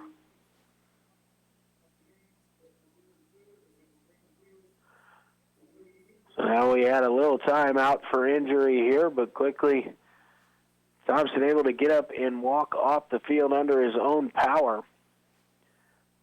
Thompson looked like he was coming back to get in, set up in his defensive position, and then had something go on there, maybe a cramp or something, and just kind of sat down to give him the injury timeout. Single receiver split wide to the left. Berzer under center, going to take the snap, going to give to, no, he's going to keep it. Good belly fake to Wise. Berzer around the outside, and he'll stay in bounds as he goes down inside the 20. Actually, the hat was thrown there as Berzer must have stepped out of bounds at the 27-yard line. Look, I couldn't tell if he had actually stepped out there. I had a little bit of an obstructed view from the players along the near side. He battled down inside the 25, but he had stepped out at the 27. So that's good enough for a first down. First down and 10, West Franklin. The ball at the 27-yard line. Again, single receiver split wide to the left. Berzer under center with Wise behind him. Swank coming in motion, and they're going to give it to Swank, who's trying to follow the block there of Wise. But a good read and play. Colin Haynes able to tackle him down after a gain about a half a yard, maybe a yard on the play. They're going to mark it down at the 26, so we're going to give Swank a yard on that carry. He came in motion deep into the backfield and followed the block straight up the middle. But Colin Haynes able to fight off of the block, make the tackle after a short gain there from Philip Swank. Under 7 minutes remaining here in quarter number 3. 16-12, Central Heights with the lead. McKenzie goes in motion right to left. Option look here. Berzer going to keep it.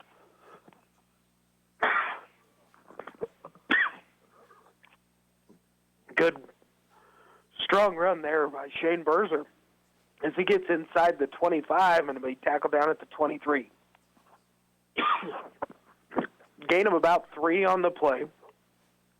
Excuse me there.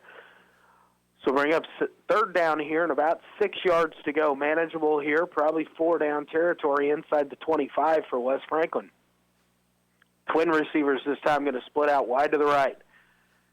Berzer under center. Again, Wise behind him. Give is to Wise. He's inside the 20 and will be tackled down at about the 16. That's going to be, depending on the spot, going to be close to that first down marker, as they're just inside the 17, short of the 16. The yardage is on the far side of the field. It looks like once you get inside the 17, should be enough for a first down. And now the officials will point in the direction first down. The Falcons tried to run over to the sideline, thinking they were going to bring the chains out, but they did not. Start the play clock. First down and 10, the ball at the 16-yard line. Going to the right, give this to Cameron Wise. Nothing there for Wise. He'll be tackled down at the line of scrimmage. No gain on the play, so to bring up second down and 10 from the 16. West Franklin tried to go with a little counter look to the wide side of the field, but a nice job by the Viking defense as they stayed home on the left side and made the tackle at the line of scrimmage. Tight set here for West Franklin. Berzer under center. It is Swank in motion. The give again is to Wise. Nothing doing there for Cameron Wise. Again, he's tackled down for maybe no gain on the play, and it's going to bring up 3rd down and 10. Again, we're inside the 20-yard line, so you assume that West Franklin in 4-down territory here is got a couple plays here to see if they can get the yardage needed, and it's going to be a timeout called by the Falcons. We're going to take it with them. We're going to take 30 seconds here. You're listening to High School Football on KOFO.com. Need a recap of the ball game? Subscribe to the Ottawa Herald for their sports page or visit online at ottawaherald.com. A 3-month subscription is only $31.13 plus tax, including internet access. Or get online for only $9.22 a month plus tax. Call 242-4700 or visit ottawaherald.com. You've worked hard to put a roof over your family's head, so when it needs repair or needs to be replaced, hire a roofing company that will work just as hard for you. Four Corners Roofing in Wellsville, 785-883-2066, or visit fourcornersroofing.com. And welcome back here to Advent Health Field at Ottawa University. Luke Queen with you. 4:38 remaining here in quarter number 3. Central Heights 16, West Franklin 12. It is 3rd down and 10. The ball at the Viking 16-yard line. West Franklin in possession, driving the ball here. Drive started back at the 34-yard line. So West Franklin has been able to move it down inside the red zone. They're going to send a single receiver wide each side. McKenzie going in motion. Berzer going to pass. He's going to dump it off. He's got Wise. Wise at the 10-5, and Cameron Wise tiptoes the sideline into the end zone. Touchdown, Falcons. That is a 16-yard touchdown pass. Berzer connects with his running back, Wise, for the score for 16 yards, and again, West Franklin has retaken the lead. It is 18-16 here with 4:32 remaining in the third. 2-point conversion attempt coming up here. Tight set. Berzer under center. Swank coming in motion. Berzer going to take the stage. He's going to keep it himself. He's trying to fight for the yardage needed, but he will be stopped short, and so no good on the conversion there for West Franklin, but the Falcons have retaken the lead here with 4:32 remaining in the quarter, 18-16 over Central Heights. Well, an exciting back and forth here in the third quarter. It was 8-6 at half. West Franklin kickoff return, and then the 66-yard drive for the score. Again, it was a 16-yard touchdown pass from Shane Berzer to Cameron Wise for the points. West Franklin back on top here late in the third quarter.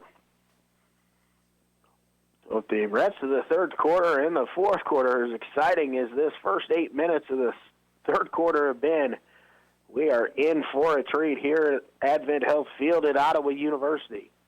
Cameron Wise is going to kick it away again for West Franklin. Tony Detweiler and Coy Newell back deep for the Vikings. Wise kicks it away.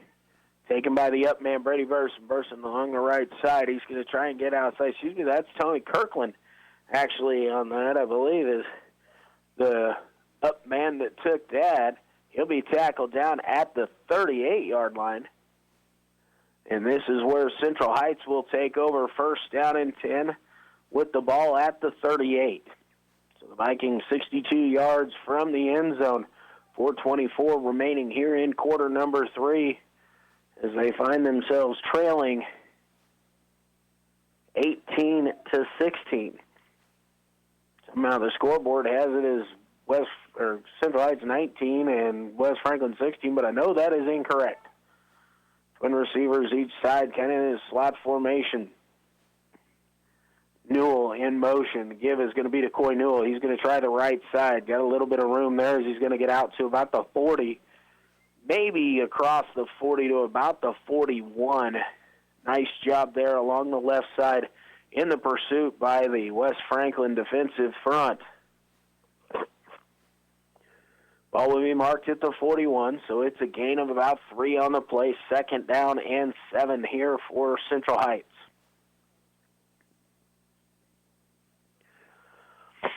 Vikings break the huddle.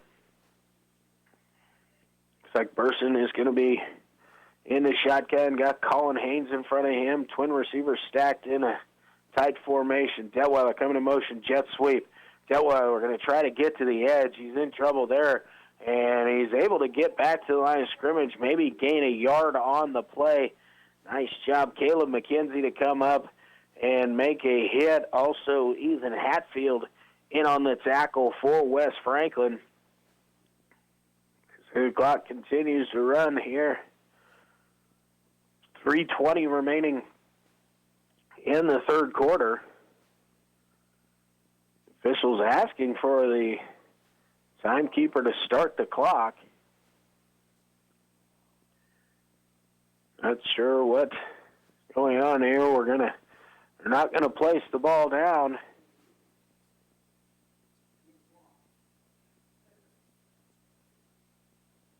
I believe they're having trouble with the clock. Now the scoreboard is completely shut down. So they're going to send both teams to the sideline. Now the scoreboard has come back on. It still has Central Heights leading 19-18, but the score is West Franklin 18 and Central Heights 16. There's 2:52 remaining on the clock by where it is stopped right now. They're going to try and get it reset, I do believe, as they're having some difficulties technically upstairs here at the press box at Advent Health Field at Ottawa University. We're in a little bit of a technical delay, I believe is what I will refer to this as right now. Now they're just going to try and get the score to the correct as to what it should be. There was about 3 minutes and 20 seconds on the clock when the play was whistled dead. Rolling the score back, it's now correct, 18-16 West Franklin. Now they're going to see if they can get the clock back to where it should be. 3 minutes and 20 seconds now showing on the clock. Well, we're going to bring both teams back out onto the field now. And then they're going to restart the game clock with the ready for play. So it'll be 3rd down for Central Heights here. They got to get out to the 48-yard line. The ball's sitting at the 43. So 3rd down and 5. The ball at the 43-yard line. Vikings going to split trip receivers out to the right. Single receiver Coy Newell going to be by himself out here on the left. Brady Burson in the shotgun. Colin Haynes in front of him. Burson takes a snap, drop back. Looking to his right. He's going to try to go up top. And it's a battle along the far side. And the ball falls incomplete. That was a jump ball situation. Detweiler and Wise both went up in the air for it. The ball was tipped up. Detweiler almost able to come down and turn and catch that ball before falling to the ground, but unable to corral it in. Pass is incomplete. 4th down and 5. Again, the ball at the 43-yard line. Central Heights looks like they're going to go into punt formation yet again. Caleb McKenzie going to go back to receive. This has been an adventure, to say the least. This time a good snap, and Haynes gets the kick away. It's going to bounce down at about the 35-yard line, roll inside the 30, and now rolling down at about the 23 is, I believe, where Central Heights is going to let it come to rest. West Franklin will take over 1st down and 10 with the ball at the 23-yard line. 2:55 remaining here in the third quarter. Falcons leading 18-16 over Central Heights. And it's been an exciting third quarter. It was 8-6. Central Heights at the half. The opening kickoff return by West Franklin's Cameron Wise for the touchdown. Central Heights got a touchdown on their ensuing drive, and then again, Wise, this time 16-yard catch. Berger going to hit the snap. He's going to give it to Wise. Wise across the 30-35, breaking tackles out across the 40 before being driven down at the 42-yard line. Tackled there, Haynes. And Hunter Bones in on the tackle for the Vikings, but before a big gain there from Cameron Wise. First down and 10, the ball at the 42-yard line. Clock running under 2.5 minutes remaining here in the quarter. Single receiver split wide to each side. Berger under center with Wise behind him. Swank going to come in motion left to right. Givens going to be to Wise. Not much there as he's met by the front line of the Viking 4-3 defense. He's going to gain about a yard on the play. It'll bring up 2nd down and 9 here for West Franklin. Ball now just at the 43-yard line. Fourth quarter score, Jackson Heights leads over Linden 33-14. Final, Topeka Hayden defeats Wellsville 50-6. 2nd down and 9. The ball just short of the 44-yard line. Kinsey goes in motion to give. It's going to be to Wise. Wise met immediately again, and that's going to be a good team tackle there by the defensive front for the Vikings. So it's going to bring up 3rd down and long. No gain on the play that time from Wise. 3rd down and 9 here. Ball at the 43. Can actually lose about a half a yard on the play. Notice the football was just short of the 44. Now the ball sits right on the 43. 70 seconds remaining here in the 3rd quarter. West Franklin with a 2-point advantage here. McKenzie going in motion, and a whistle here, and a timeout going to be called for by West Franklin with 59 seconds remaining here in the 3rd quarter. We'll take a 30-second timeout with them. You're listening to High School Football on KOFO.com. America is kept safe because the Army National Guard responds, protects, and supports our nation when it needs them most. The Army National Guard responds to disasters such as wildfires and floods. They protect us with missile defense, cybersecurity, and civilian support teams for chemical, biological, and radiological hazards. Be there for your community and your country. Visit NationalGuard.com to learn more about part-time service. Sponsored by the Kansas Army National Guard. Aired by the Kansas Association of Broadcasters and this station. Nothing is more important than the health of kids in Kansas. Schools and child care providers are doing their part to help kids grow up healthy by offering tasty, nutritious food choices and fun ways to be physically active. See what's going on with child nutrition and wellness in Kansas at www.kn-eat.org. Now is a great time to learn how to eat smart and play hard for life. Brought to you by the Kansas Department of Education and this station.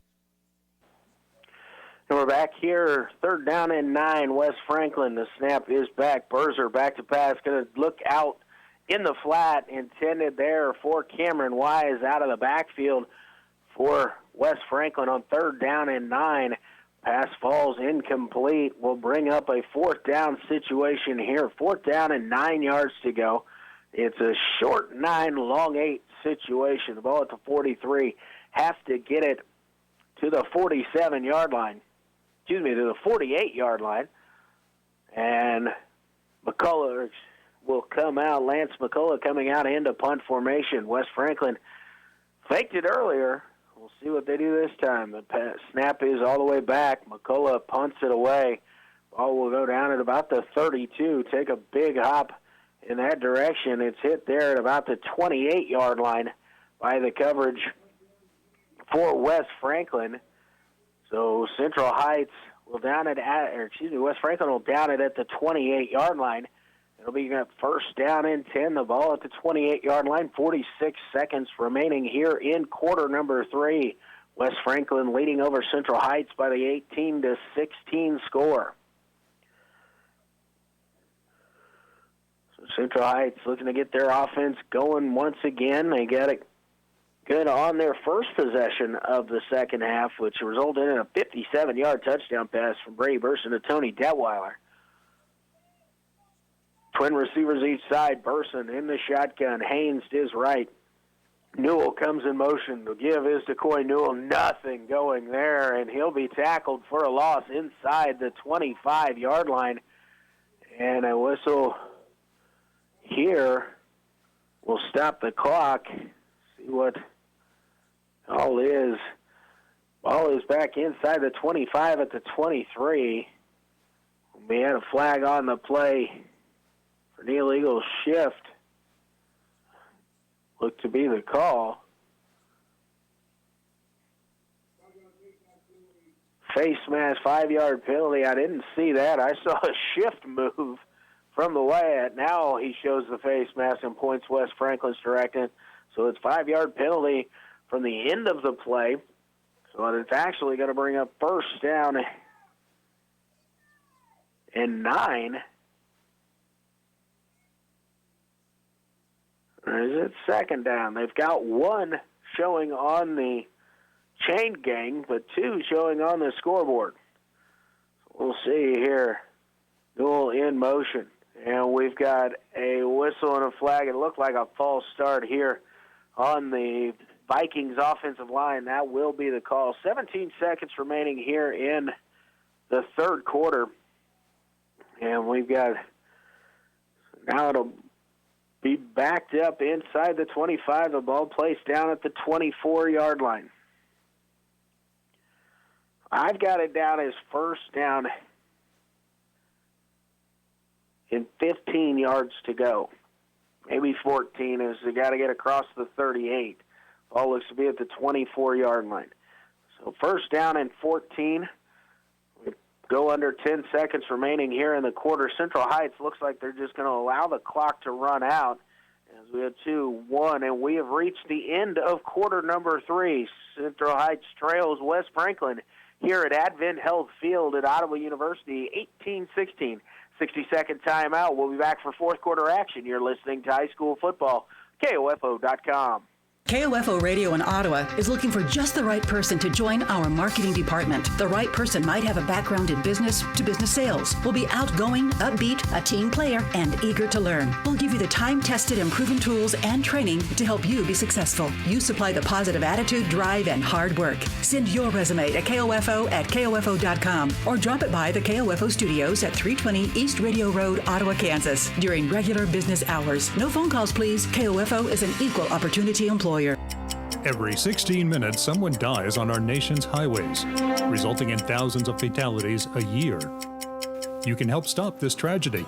Buckle up. Buckle up everyone in the vehicle. Wear helmets.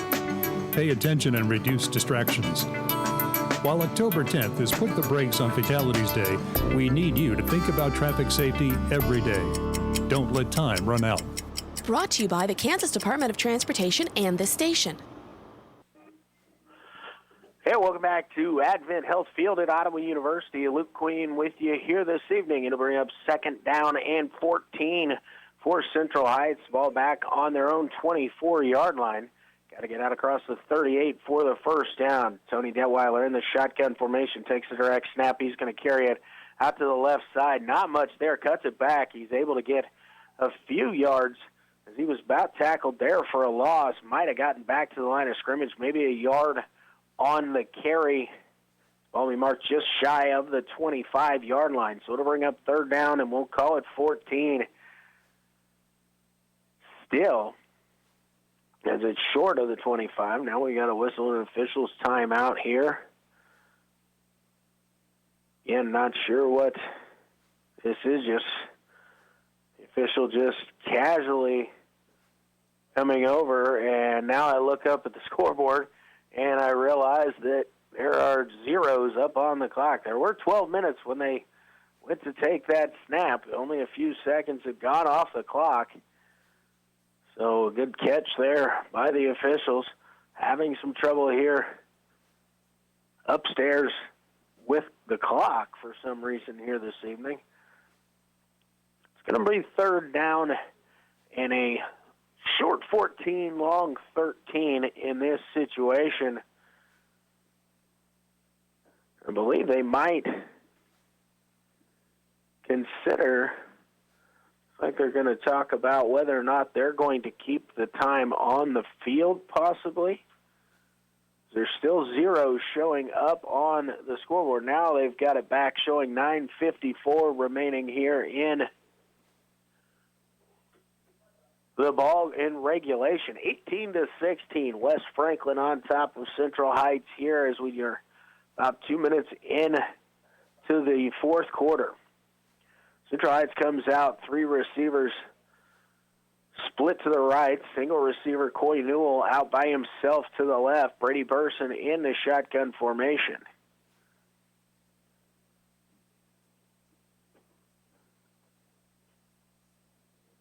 The official is still waiting at 9:54 on the clock. I did not see what the clock, but it does seem like that is quite a bit of time to be off the clock. I believe we just run one play here in the fourth quarter. Now they've got the clock set to 11:54, which is more like what I expected it to be. Trip receivers right, single receiver left. Burson in a shotgun formation. He's going to take the snap, drop back to pass. He's looking deep under pressure. He's hit at about the 15, and he'll be taken down, sacked on the play, back inside the 20 at about the 15-yard line. That's going to be a 9-yard loss, and it's going to bring up 4th down and long here. 15-yard line, got to get it out to the 38.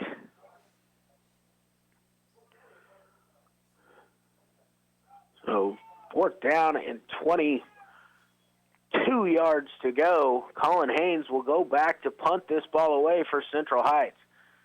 Heights has had a little trouble with the snap. This time it is good. Haynes punted it away. It's a short punt, going to go down at about the 34. Now it's going to take a Falcon roll back towards the 30, and they're going to take over in plus position here. Hunter Bone, nice job to recognize that ball backing up in about 3 yards, went down at the 34. Bones able to jump on it at the 31-yard line. So it's 1st down and 10 here for West Franklin at the Viking 31-yard line. So only 16 yards on the punt. West Franklin with the 2-point lead, 18-16. Just under 11 minutes remaining in regulation. Swank goes in motion. Berzer going to turn, give to Wise. Wise inside the 30. He'll be tackled down at about maybe the 26-yard line. Gain of 5 on the play on 1st down. Good strong run there from Cameron Wise off the right guard. Been a play that has been effective for West Franklin this evening as Wise going hard, following the lead block to the right. Receiver's going to split out wide each side. Smith to the right and Hatfield left. Berzer under center again. McKenzie going in motion. The give's going to be straight up the middle. Cameron Wise is going to carry it down as he approaches the 20-yard line. And that's going to be enough for the 1st down as he needed 4, and he got 5 on the play. Down to the 20-yard line. 1st down and 10 at the 20 for West Franklin. And the winner of this ball game will get the 4 seed out of district number 2 and advance into the 2A playoff bracket. Losing team will be the 5 seed and be in a consolation game next week. Single receiver wide to the right. Berzer under center. Swank starts in motion. It's going to be a counter play here, and that is Caleb McKenzie on the carry. He's going to be inside the 15 down to the 14-yard line. A gain of 6 there on 1st down and 10. So bring up 2nd down and 4. Good 1st down carry there for McKenzie as he went lined up in the slot. Swank started in motion, faked the give to him, and went on a little bit of a reversal there to McKenzie. Christian Smith split wide to the left. Wise in the backfield behind Berzer. Swank again in motion. Again, the give is to Wise. Wise down to about the 10-yard line. Gain of about 4. Going to depend on the spot here. He's inside the 10 or at the 10-yard line. It's going to be first down and goal. And we've got a whistle and a timeout here for injury on the play. Calling for coaches from both sides of the field. So we're going to take a timeout here with the injury timeout on the field. There's 8:51 remaining in regulation. Central Heights 18, West Franklin 18 and Central Heights 16. We're going to be back in 60 seconds. You're listening to High School Football on 1220 AM and 103.7 FM, KOFO. People like me are powerless over alcohol, and if we could outthink it, outrun it, do whatever we needed to do, we could beat it, but we can't by ourselves. Everything I have, everything I've done, I owe to Valley Hope. An estimated 88,000 people die from alcohol-related causes annually, making it the third leading preventable cause of death in the United States. For more information, visit valleyhope.org. Sponsored by Valley Hope Association and the station. Nothing is more important than the health of kids in Kansas. Schools and child care providers are doing their part to help kids grow up healthy by offering tasty, nutritious food choices and fun ways to be physically active. See what's going on with child nutrition and wellness in Kansas at www.kn-eat.org. Now is a great time to learn how to eat smart and play hard for life. Brought to you by the Kansas Department of Education and this station. And welcome back here to Advent Health Field at Ottawa University. Luke Queen with you here. 8:51 remaining in regulation. West Franklin leading over Central Heights by a score of 18-16. West Franklin has the ball down at about the 10-yard line on the last play. They have an injury, and they're calling for some assistance here while everybody was on the south end by the south gate. And it is on the north end of the field at about the 10-yard line. We have a player from Central Heights down on the play. It's like they're needing a little bit of attention here. So we're in an injury timeout in this situation. Got us here early on in the game, midway through the first quarter. Cameron Wise for West Franklin scored on a 3-yard touchdown run to give West Franklin a 6-0 lead. Tony Detweiler then, with 34 seconds remaining in the first half, 29-yard touchdown pass to Brady Burson on a seam route, and Central Heights added the 2-point run for the 8-6 halftime lead. Cameron Wise took the opening kickoff for West Franklin, 85 yards to open the second half, regained the lead for West Franklin, but it wasn't for very long. A minute and a half later, Brady Burson found Tony Detweiler opposite of the way it was thrown in the first half. This time Burson to Detweiler instead of Detweiler to Burson. This time 57 yards. Detweiler added the 2-point run, and Central Heights retook the lead at 16-12. 6 minutes later, it was a 16-yard touchdown pass. West Franklin this time. Shane Berzer to Cameron Wise, third time crossing the goal line for Wise on the evening, 16 yards out. And that is how we've gotten to this point, 18-16, West Franklin here on senior night at Advent Health Field at Ottawa University. We are in an injury timeout situation here. They are going to bring Card out onto the field to see what the player was. It was a dive play in the middle, so a lot of congestion. I was unable to really see what exactly took place, but injury did definitely occur down at the 10-yard line. So we're in a little situation here up around the head or neck, so it's definitely a spot where they're going to take extreme caution. And so right now both teams are on a knee, a little bit of huddle along their respective sides as the personnel tend to the player down on the field.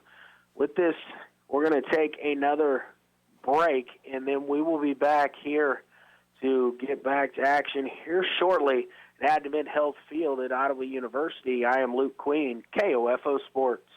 When you have an emergency, who do you call? 911. What do you do if you're unable to speak during your emergency? You text to 911. Franklin County Emergency Communications Center has recently added text to 911 technology as part of the new 911 phone system.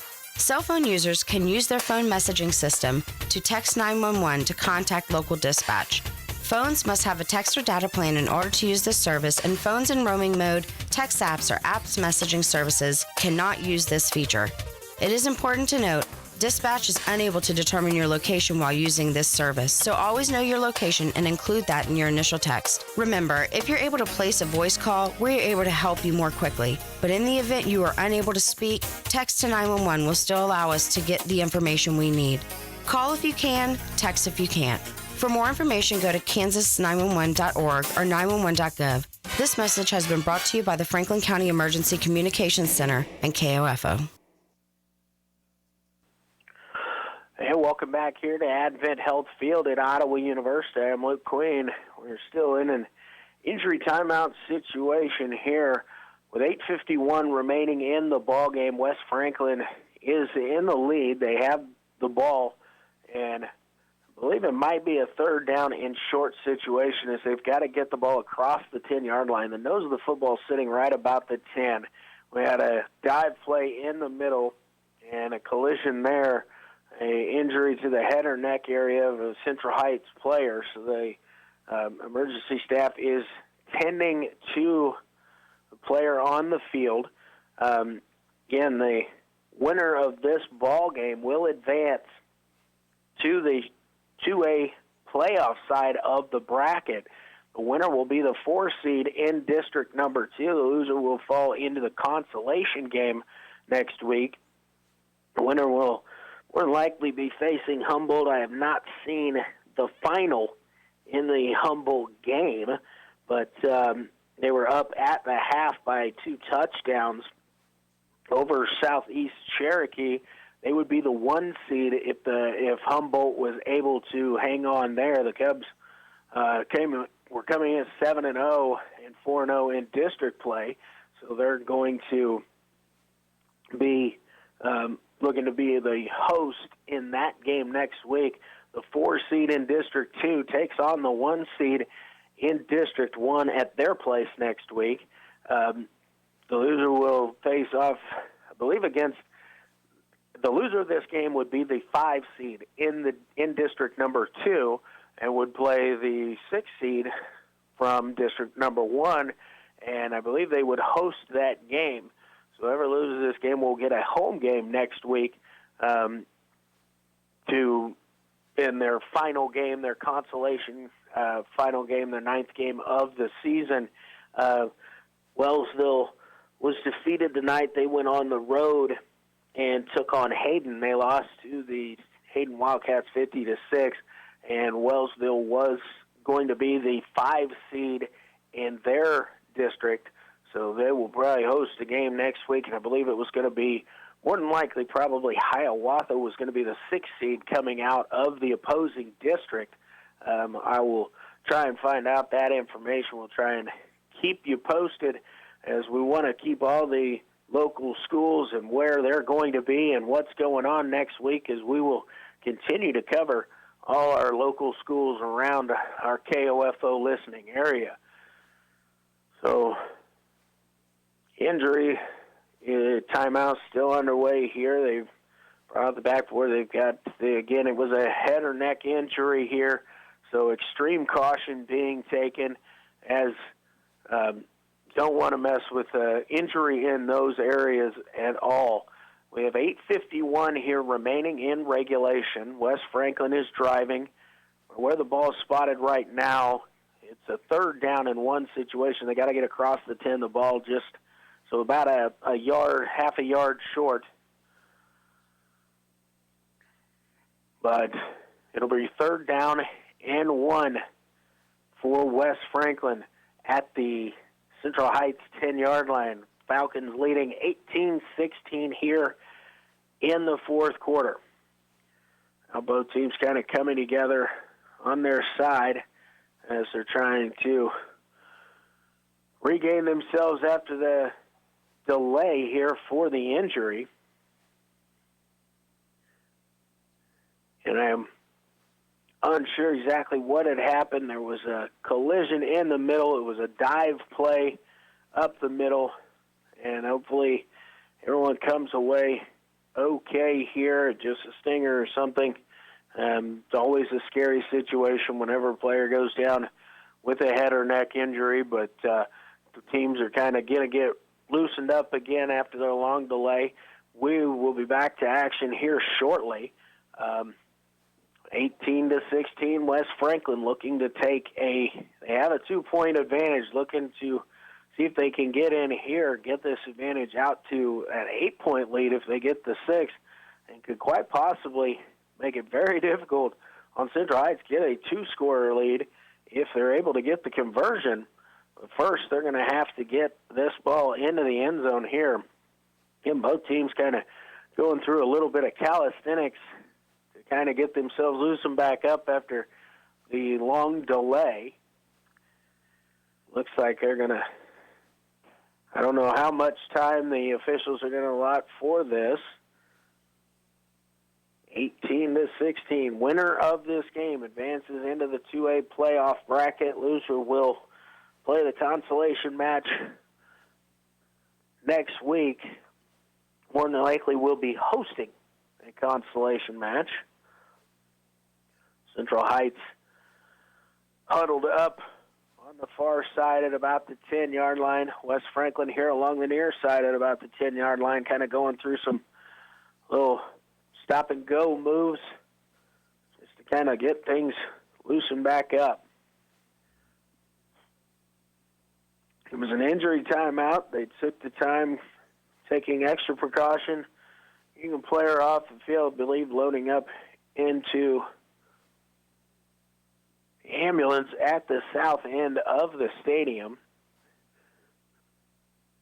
And the officials are going to call for the teams to come out back onto the field. So we are 3rd down and 1. The ball just short of the 10-yard line on the north end of the field.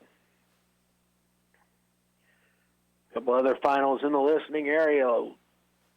Tough ball game. Lewisburg losing to Paola 16-8. So West Franklin in the huddle. The Central Heights defense stands up, ready right above the football at about we're going to call it the 10-yard line. The nose of the football is on the 10. It got to be completely across the 10-yard line for the first down. So 3rd down and less than a yard to go here for West Franklin. Official blows the whistle. The game clock starts here. 8:45 remaining in regulation. Bunch formation this time is Berzer under center. He's going to keep it himself, just driving forward. He's inside the 10, and he'll go down at about the 9, maybe the 8-yard line. That'll be enough for the West Franklin first down, so it'll bring up 1st down and goal at the 8. Again, it is senior night here at Advent Health Field at Ottawa University for West Franklin. Falcons playing their home games here at Advent Health Field at Ottawa University this year. Again, the clock has stopped at 8:29. I believe they're having trouble now. It's gotten restarted. It's 1st down and goal, the ball at about the 9-yard line. Berzer is going to give to, and the ball pops out, and it looks like Central Heights might have recovered the fumble. Berzer had stuck it into the belly of Cameron Wise, and I believe tried to take it away at the last second, and it fumbles out inside the 10, recovered there by Central Heights. So 8:17 remaining here in regulation, and Central Heights is going to take over 1st down and 10 at their own 8-yard line.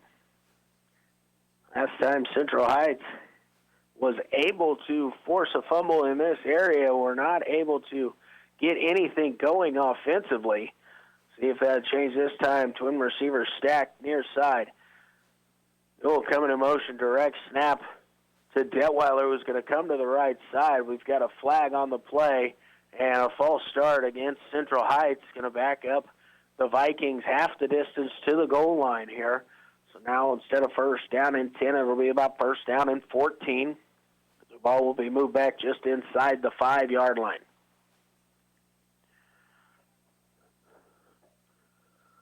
So not the start of the drive the Vikings were wanting here. Again, they got to get out close to the 20-yard line for the first down. Just ran single receivers wide each side. Now Twins are going to join them. Newell moves out into the slot on the right. Pass. And no, and now the quarterback will tuck it and run. Detweiler got a little bit of a crease. Now he's out along the outside, and he's out across the 30-yard line, and he's tripped up as he gets out to about the 35, maybe the 36.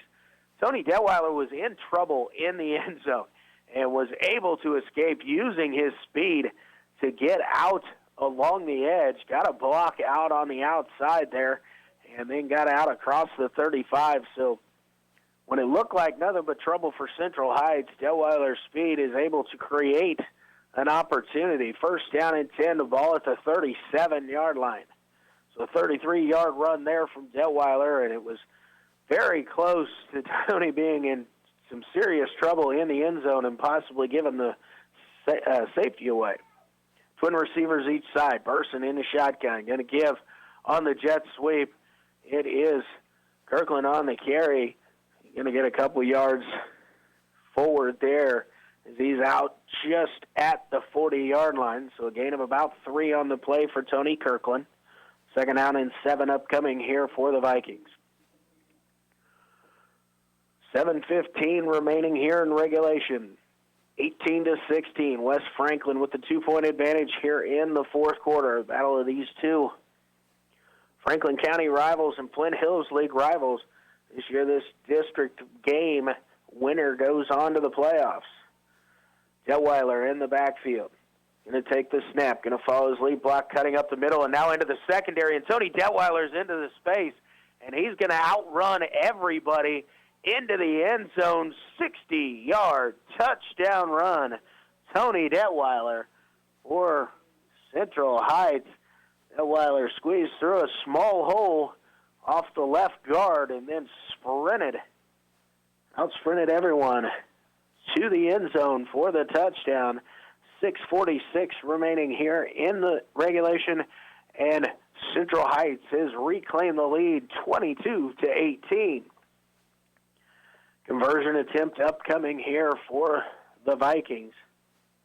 They've been able to convert on the first 2 attempts. Everybody spread here. Burson in the backfield. That's Detweiler. Detweiler gets the snap. He's going to try the left side, and nothing available there.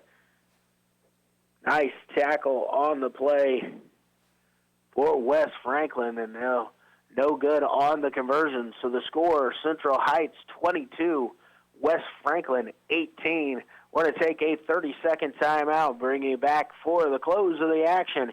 From here at Advent Health Field at Ottawa University, I am Luke Queen, KOFO Sports. America is kept safe because the Army National Guard responds, protects, and supports our nation when it needs them most. The Army National Guard responds to disasters such as wildfires and floods. They protect us with missile defense, cybersecurity, and civilian support teams for chemical, biological, and radiological hazards. Be there for your community and your country. Visit NationalGuard.com to learn more about part-time service. Sponsored by the Kansas Army National Guard. Aired by the Kansas Association of Broadcasters and this station. And welcome back here to Advent Health Field at Ottawa University. Luke Queen with you. 6:46 remaining here in regulation. Central Heights 22, West Franklin 18. Tony Detweiler just broke free for a 60-yard touchdown run to give the Vikings the lead back. Now they're going to kick it away. Brady Burson kicking it to Cameron Wise and Caleb McKenzie deep for West Franklin. It's going to be a squib kick. It's short. Swank tries to fall on it. Now it's covered up there by Ethan Hatfield at about the 34-yard line is where West Franklin will begin this drive actually at the 33.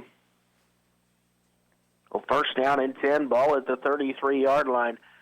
Central Heights not taking the chance of kicking it deep as they did to open up play here in the second half. Cameron Wise took it 85 yards to the house for the kickoff return touchdown to make the West Franklin offense drive this football. Single receiver is going to split wide to each side. Shane Berzer going to go under center. Got Wise in the backfield behind him. Jet sweep is to McKenzie. McKenzie going to go around the left side. He's out across the 40 and 45 before he'll be ushered out of bounds there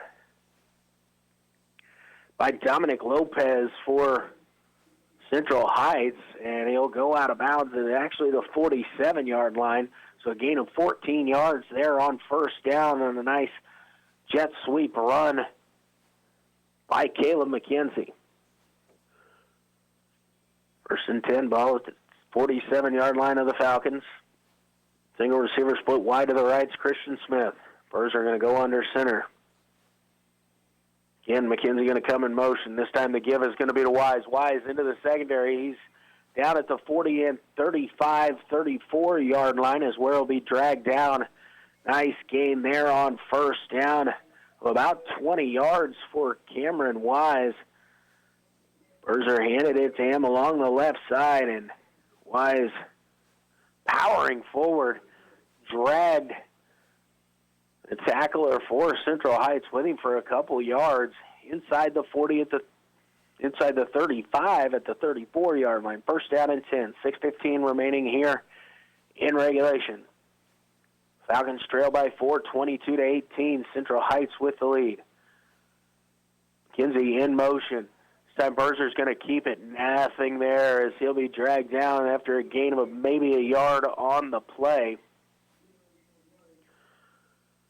See if I can believe that it might have been Burson in on that tackle. Helped out there on the... Actually, it's Caden Crone, I believe, in on the tackle. Helped out by Burson.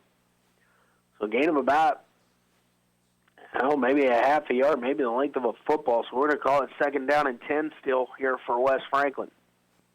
Single receiver split wide each side. Give is going to be up the middle. No, it's keep there on a belly read there from Berzer. Fake the give to Wise. Took it around the right side. He'll gain a few on the play. The ball will be now just outside the 30 at the 31, so a gain of about 3. Third down and 7 here for West Franklin. 5 minutes remaining in regulation. The Falcons in 4-down territory at the 30-yard line. Twins going to split out wide to the left. Berzer under center. Toss sweep out to Wise. Wise drives through the first tackler inside the 30, and he'll be tackled down at about the 25-yard line. So he's going to be about a yard short of the first down. Got to get to the 24 for the first down. So bring up fourth down here and short for West Franklin. Coach Nathan Tygraber sends in his 4th and 1 play here. Only one timeout remaining for West Franklin, so they really need to get this first down here. Berzer with it. He's going to try and keep it himself. He's kind of stacked up right at about the 25. Maybe his forward progress got him inside the 25, but it's going to be close. And I don't think that they got it. The official is giving it a look, and West Franklin did not get the yard that they needed. So Central Heights, a big defensive stand there on fourth down. Turnover on downs by West Franklin gives the ball back to the Vikings with 3:55 remaining in regulation and a 4-point lead. So Central Heights, I think, will stick with the run here as their clock is their friend as they have just a 4-point lead. Want to secure the football as a turnover in this situation could give West Franklin just the encouragement and the life that they're after. Trip receiver set up to the right. Single receiver to the left. Person in the backfield. He's going to keep it himself, going to go right up the middle. Not much there as he battles to about the 25. And now whistles and the play will be called dead there at the 25, so no gain on the play. 2nd down and 10 upcoming here for Central Heights. Clock continues to run. Again, I have West Franklin has used 2 timeouts here in the second half, so they have 1 remaining. So they're going to have to pick their spot wisely as to when to use that timeout. Central Heights will need to come up to the line as the clock runs down now. Under 3:20 remaining. Twin receivers to the right, single receiver left. Detweiler takes the direct snap, makes the first man miss. He's out across the 25, and will be tackled down at about the 28-yard line. So a minimal gain there of about 2, maybe 3 yards on the play. So we'll bring up 3rd down and 7. Here for Central Heights. Vikings can really do some damage if they're able to get this first down here. They're really not in a position where they want to go for it on 4th down unless it is just as minimal of yardage needed. Twin receivers to the right, single receiver to the left. Detweiler in the shotgun, takes the snap. He's going to, again, keep it himself out across the 30, and he's going to be short of the line to gain as he's going to be out at about the 31, maybe 32. And we've got a whistle and a timeout, and it is called here by West Franklin. Their 3rd timeout of the half, so it's going to be their final timeout. There's 2:21 remaining here in the ballgame. 4th down and 3, the ball at the 32-yard line. Central Heights has to get to the 35 for the first down and to keep the possession. With West Franklin out of timeouts, Central Heights here either needs to kick this ball away and come up with a defensive stop, or they decide to go for it here. West Franklin probably going to send everybody up here and see if Central Heights will try and come to the line, see if they can draw them off. The Vikings have 3 timeouts remaining. They have all their second half timeouts still available to them. So we'll see what they come out. They're coming out with the offense, is Central Heights. You got twin receivers to the right, single receiver, or actually twins both sides. Detweiler in the backfield, calling out the signals to see if he's going to take the snap or not. Looks like Central Heights is going to try and draw West Franklin off sides, and it does not work. Nice job there by the Falcons. And now Heights will use its first timeout. So Central Heights in this 4th and 3 situation, they tried to draw the West Franklin Falcons off sides, see if they could get the automatic first down, be the yardage enough for the first down. So they would have maintained possession. With 2:21 remaining, they probably could have ran the clock out as West Franklin is out of timeouts. Punting the football has been an adventure early on for Central Heights here this evening. They had their first 2 long snaps of the evening went over the head of the punter, Colin Haynes, and he really did not have much of a chance on either snap to even corral it down. He was able to catch one on the bounce, pivot, and kick it away, but it would gain only about 2 yards on the punt because of the snap, and that was on the 22-yard touchdown drive by West Franklin in the first quarter that gave them a 6-0 lead. It's been back and forth between these two teams here this evening. Again, Central Heights is coming out in an offensive formation, twin receivers to each side. Detweiler in the shotgun, and it's a quick kick situation. Not much on the kick. Ball bounced down at just a 45-yard line, and Central Heights covers it quickly at about the 43. So only about 7 yards on the kick, maybe 8 is all they got. Central Heights went with a quick kick there. The ball is going to be marked down at the 42-yard line. The first down and 10, West Franklin. Ball at the 42-yard line with 2 minutes and 14 seconds to go, and they are in plus territory at the Viking 42.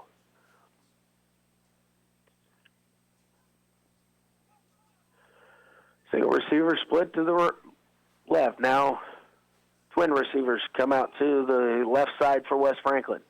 Pitch is out to Wise. Wise going to try the left side. He's inside the 40-35, breaks a tackle, and he'll go down at about the 30-yard line.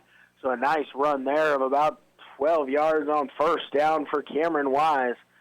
Gets the ball down to the 30 for West Franklin. Again, West Franklin unable to stop the clock. Stop it momentarily to move the chains, then restart it instantly again. Under 2 minutes remaining in the ballgame. This time West Franklin's going to send twin receivers out to the right. Berzer in the backfield now. McKenzie as the deep back. Berzer going to go back to pass. In trouble. Not much there. Now he's trying to create with his feet. He's got a couple yards positive inside the 30, down to about the 29, maybe a gain of a yard on the play. That time Cameron Wise lined up as tight end, and they were looking for Wise, but just nothing there. Clock under minute 20 remaining. Twin receivers to the right. McKenzie in the backfield. Wise is a tight end. Berzer back to pass. Tight end quick pass here is caught by Wise inside the 20-yard line, down to about the 17, and that's first down yardage there for West Franklin. So first down and 10. Ball at the 17-yard line. 70 seconds remaining here. Berzer takes the snap, and he's going to spike it down. Incomplete. That's what you have to do on first down with no timeouts. There's a minute 7 remaining in the ball game. I say regulation again. West Franklin trailing by 4. They have no timeouts remaining. Central Heights trying to bow up and get the defensive stop here. Again, the winner of this football game advances into the 2A playoffs as the District 2 4 seed. Travel on the road to Humboldt next week. Single receiver split wide to each side. Kinsey going in motion. Berzer back to pass, dumps it off Wise in the flat, and he'll be tackled down after a gain of about 5, but it's inbounds. The clock continues to run. Under 60 seconds remaining, the officials will set it down at about the 12-yard line. West Franklin up to the line of scrimmage. Single receiver out wide to the right. Wise in the backfield. Berzer under center. Berzer going to drop back. He's in trouble. He makes a man miss, throwing to the end zone, and incomplete just off the fingertips of the intended receiver. Christian Smith in the back corner of the end zone, almost able to haul that pass in. It falls incomplete. It'll bring up fourth down and about 5 yards to go here with 41 seconds remaining. West Franklin went for it on third down, going for the end zone. Now they got to get 5 yards. The ball get marked at the 11. Got to get it down inside the 7. So it's a long 4, short 5 situation here. Twin receivers going to split wide out to the left side, and now we've got a whistle, and a timeout's going to be called here by Central Heights as they wanted to see the formation that West Franklin would come out in and then try to get their defense set up. So here's the chess match between the two coaching staffs as West Franklin came out with twin receivers to the left side of the formation. Cameron Wise was in the backfield behind Shane Berzer.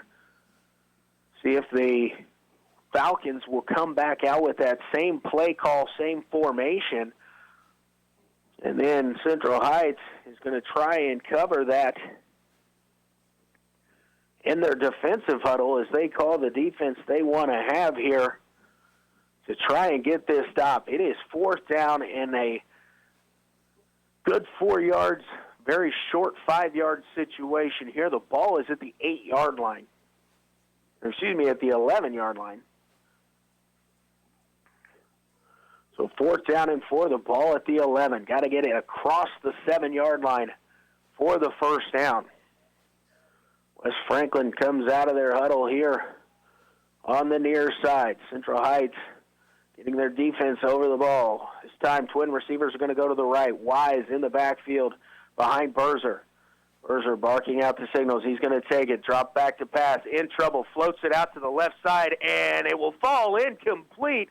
Knocked away by Central Heights, who will take over on downs at the 11-yard line with a 4-point lead and 36 seconds remaining in the ballgame. So Central Heights here will just need to get into the victory formation. Heights is a team that runs everything out of the shotgun formation. Berzer pass was intended for Wise on the left side. Try to use Cameron Wise's height there for that completion, but just unable to do so. Central Heights is lining up victory formation here. They are still in the shotgun, and we've got, or no, that isn't a shotgun formation. It looked like Tony Detweiler dropped back from being up tight to get into it, and that snap should end the ball game, and it will, is under 25 seconds remaining, and that will be our final score from here at Advent Health Field at Ottawa University. Central Heights will win 22-18 and advance to the 2A playoff bracket next week when they will go on the road to face Humboldt. We're going to send it back to the studio for a minute. We'll be back to wrap this one up from Advent Health Field at Ottawa University. I'm Luke Queen, KOFO Sports. KOFO Radio in Ottawa is looking for just the right person to join our marketing department. The right person might have a background in business-to-business sales, will be outgoing, upbeat, a team player, and eager to learn. We'll give you the time-tested and proven tools and training to help you be successful. You supply the positive attitude, drive, and hard work. Send your resume to KOFO@KOFO.com or drop it by the KOFO studios at 320 East Radio Road, Ottawa, Kansas, during regular business hours. No phone calls, please. KOFO is an equal opportunity employer. Every 16 minutes, someone dies on our nation's highways, resulting in thousands of fatalities a year. You can help stop this tragedy. Buckle up. Buckle up, everyone in the vehicle. Wear helmets. Pay attention and reduce distractions. While October 10th is Put the Brakes on Fatalities Day, we need you to think about traffic safety every day. Don't let time run out. Brought to you by the Kansas Department of Transportation and this station. Yeah, welcome back here to Advent Health Field at Ottawa University. Luke Queen with you as the Central Heights Vikings defeated the West Franklin Falcons here this evening by a final score of 22-18. An exciting back and forth football game throughout. West Franklin got on top early, 6-0 on a 3-yard touchdown run from Cameron Wise midway through the first quarter. With 34 seconds remaining in the first half, Tony Detweiler found Brady Burson on a 29-yard seam route up the middle, and Central Heights added the 2-point conversion for an 8-6 halftime lead. Wise returned the opening kickoff of the second half, 85 yards, regaining the lead for West Franklin 12-8. This time, Brady Burson found Tony Detweiler on a 57-yard touchdown pass in the third quarter as the Vikings retook the lead 16-12 after the 2-point conversion. Then it was back. West Franklin taking the lead back at 18-16. Berzer, 16-yard touchdown pass to Cameron Wise. But midway through the fourth quarter, Tony Detweiler broke free, 60-yard touchdown run that proved to be the game winner as Central Heights comes away with the victory, moving to 2-6 on the season, 2-3 in district play. They secure the 4 seed in District 2. Will go on the road into the 2A playoff bracket next week on the road at Humboldt, the number 1 seed in District 1.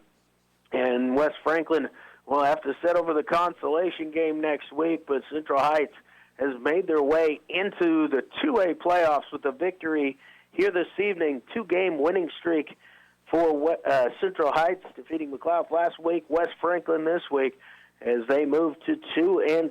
West Franklin falling to 1-7 on the season, 1-4 in district play. I want to thank everybody for tuning in First on KOFO.com and then on 1220 AM and 103.7 FM from Advent Health Field at Ottawa University.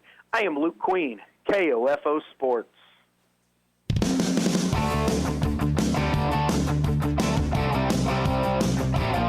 We hope you enjoyed this Game of the Week football broadcast on KOFO.com. Brought to you by Quality Structures Incorporated, Dingle & Son Mortuary, Sutton's Jewelry, Advent Health Ottawa, and by Ottawa University, Kramer Pharmacy, Ottawa Recreation Commission, Bank Midwest, and Lamb Roberts Funeral Home. Our Game of the Week sponsors also include Constantino's Price Chopper, Kansas State Bank, Adamson Brothers Heating and Cooling, CarStar, and the Ottawa Herald, the City of Ottawa, State Farm Insurance Agent Keith King, Dials Construction, Four Corners Roofing, and Fusion Alley with Primetime Grill coming soon.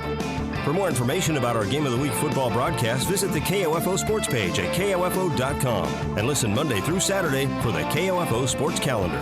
This has been an exclusive presentation from your sports source for East Central Kansas, KOFO.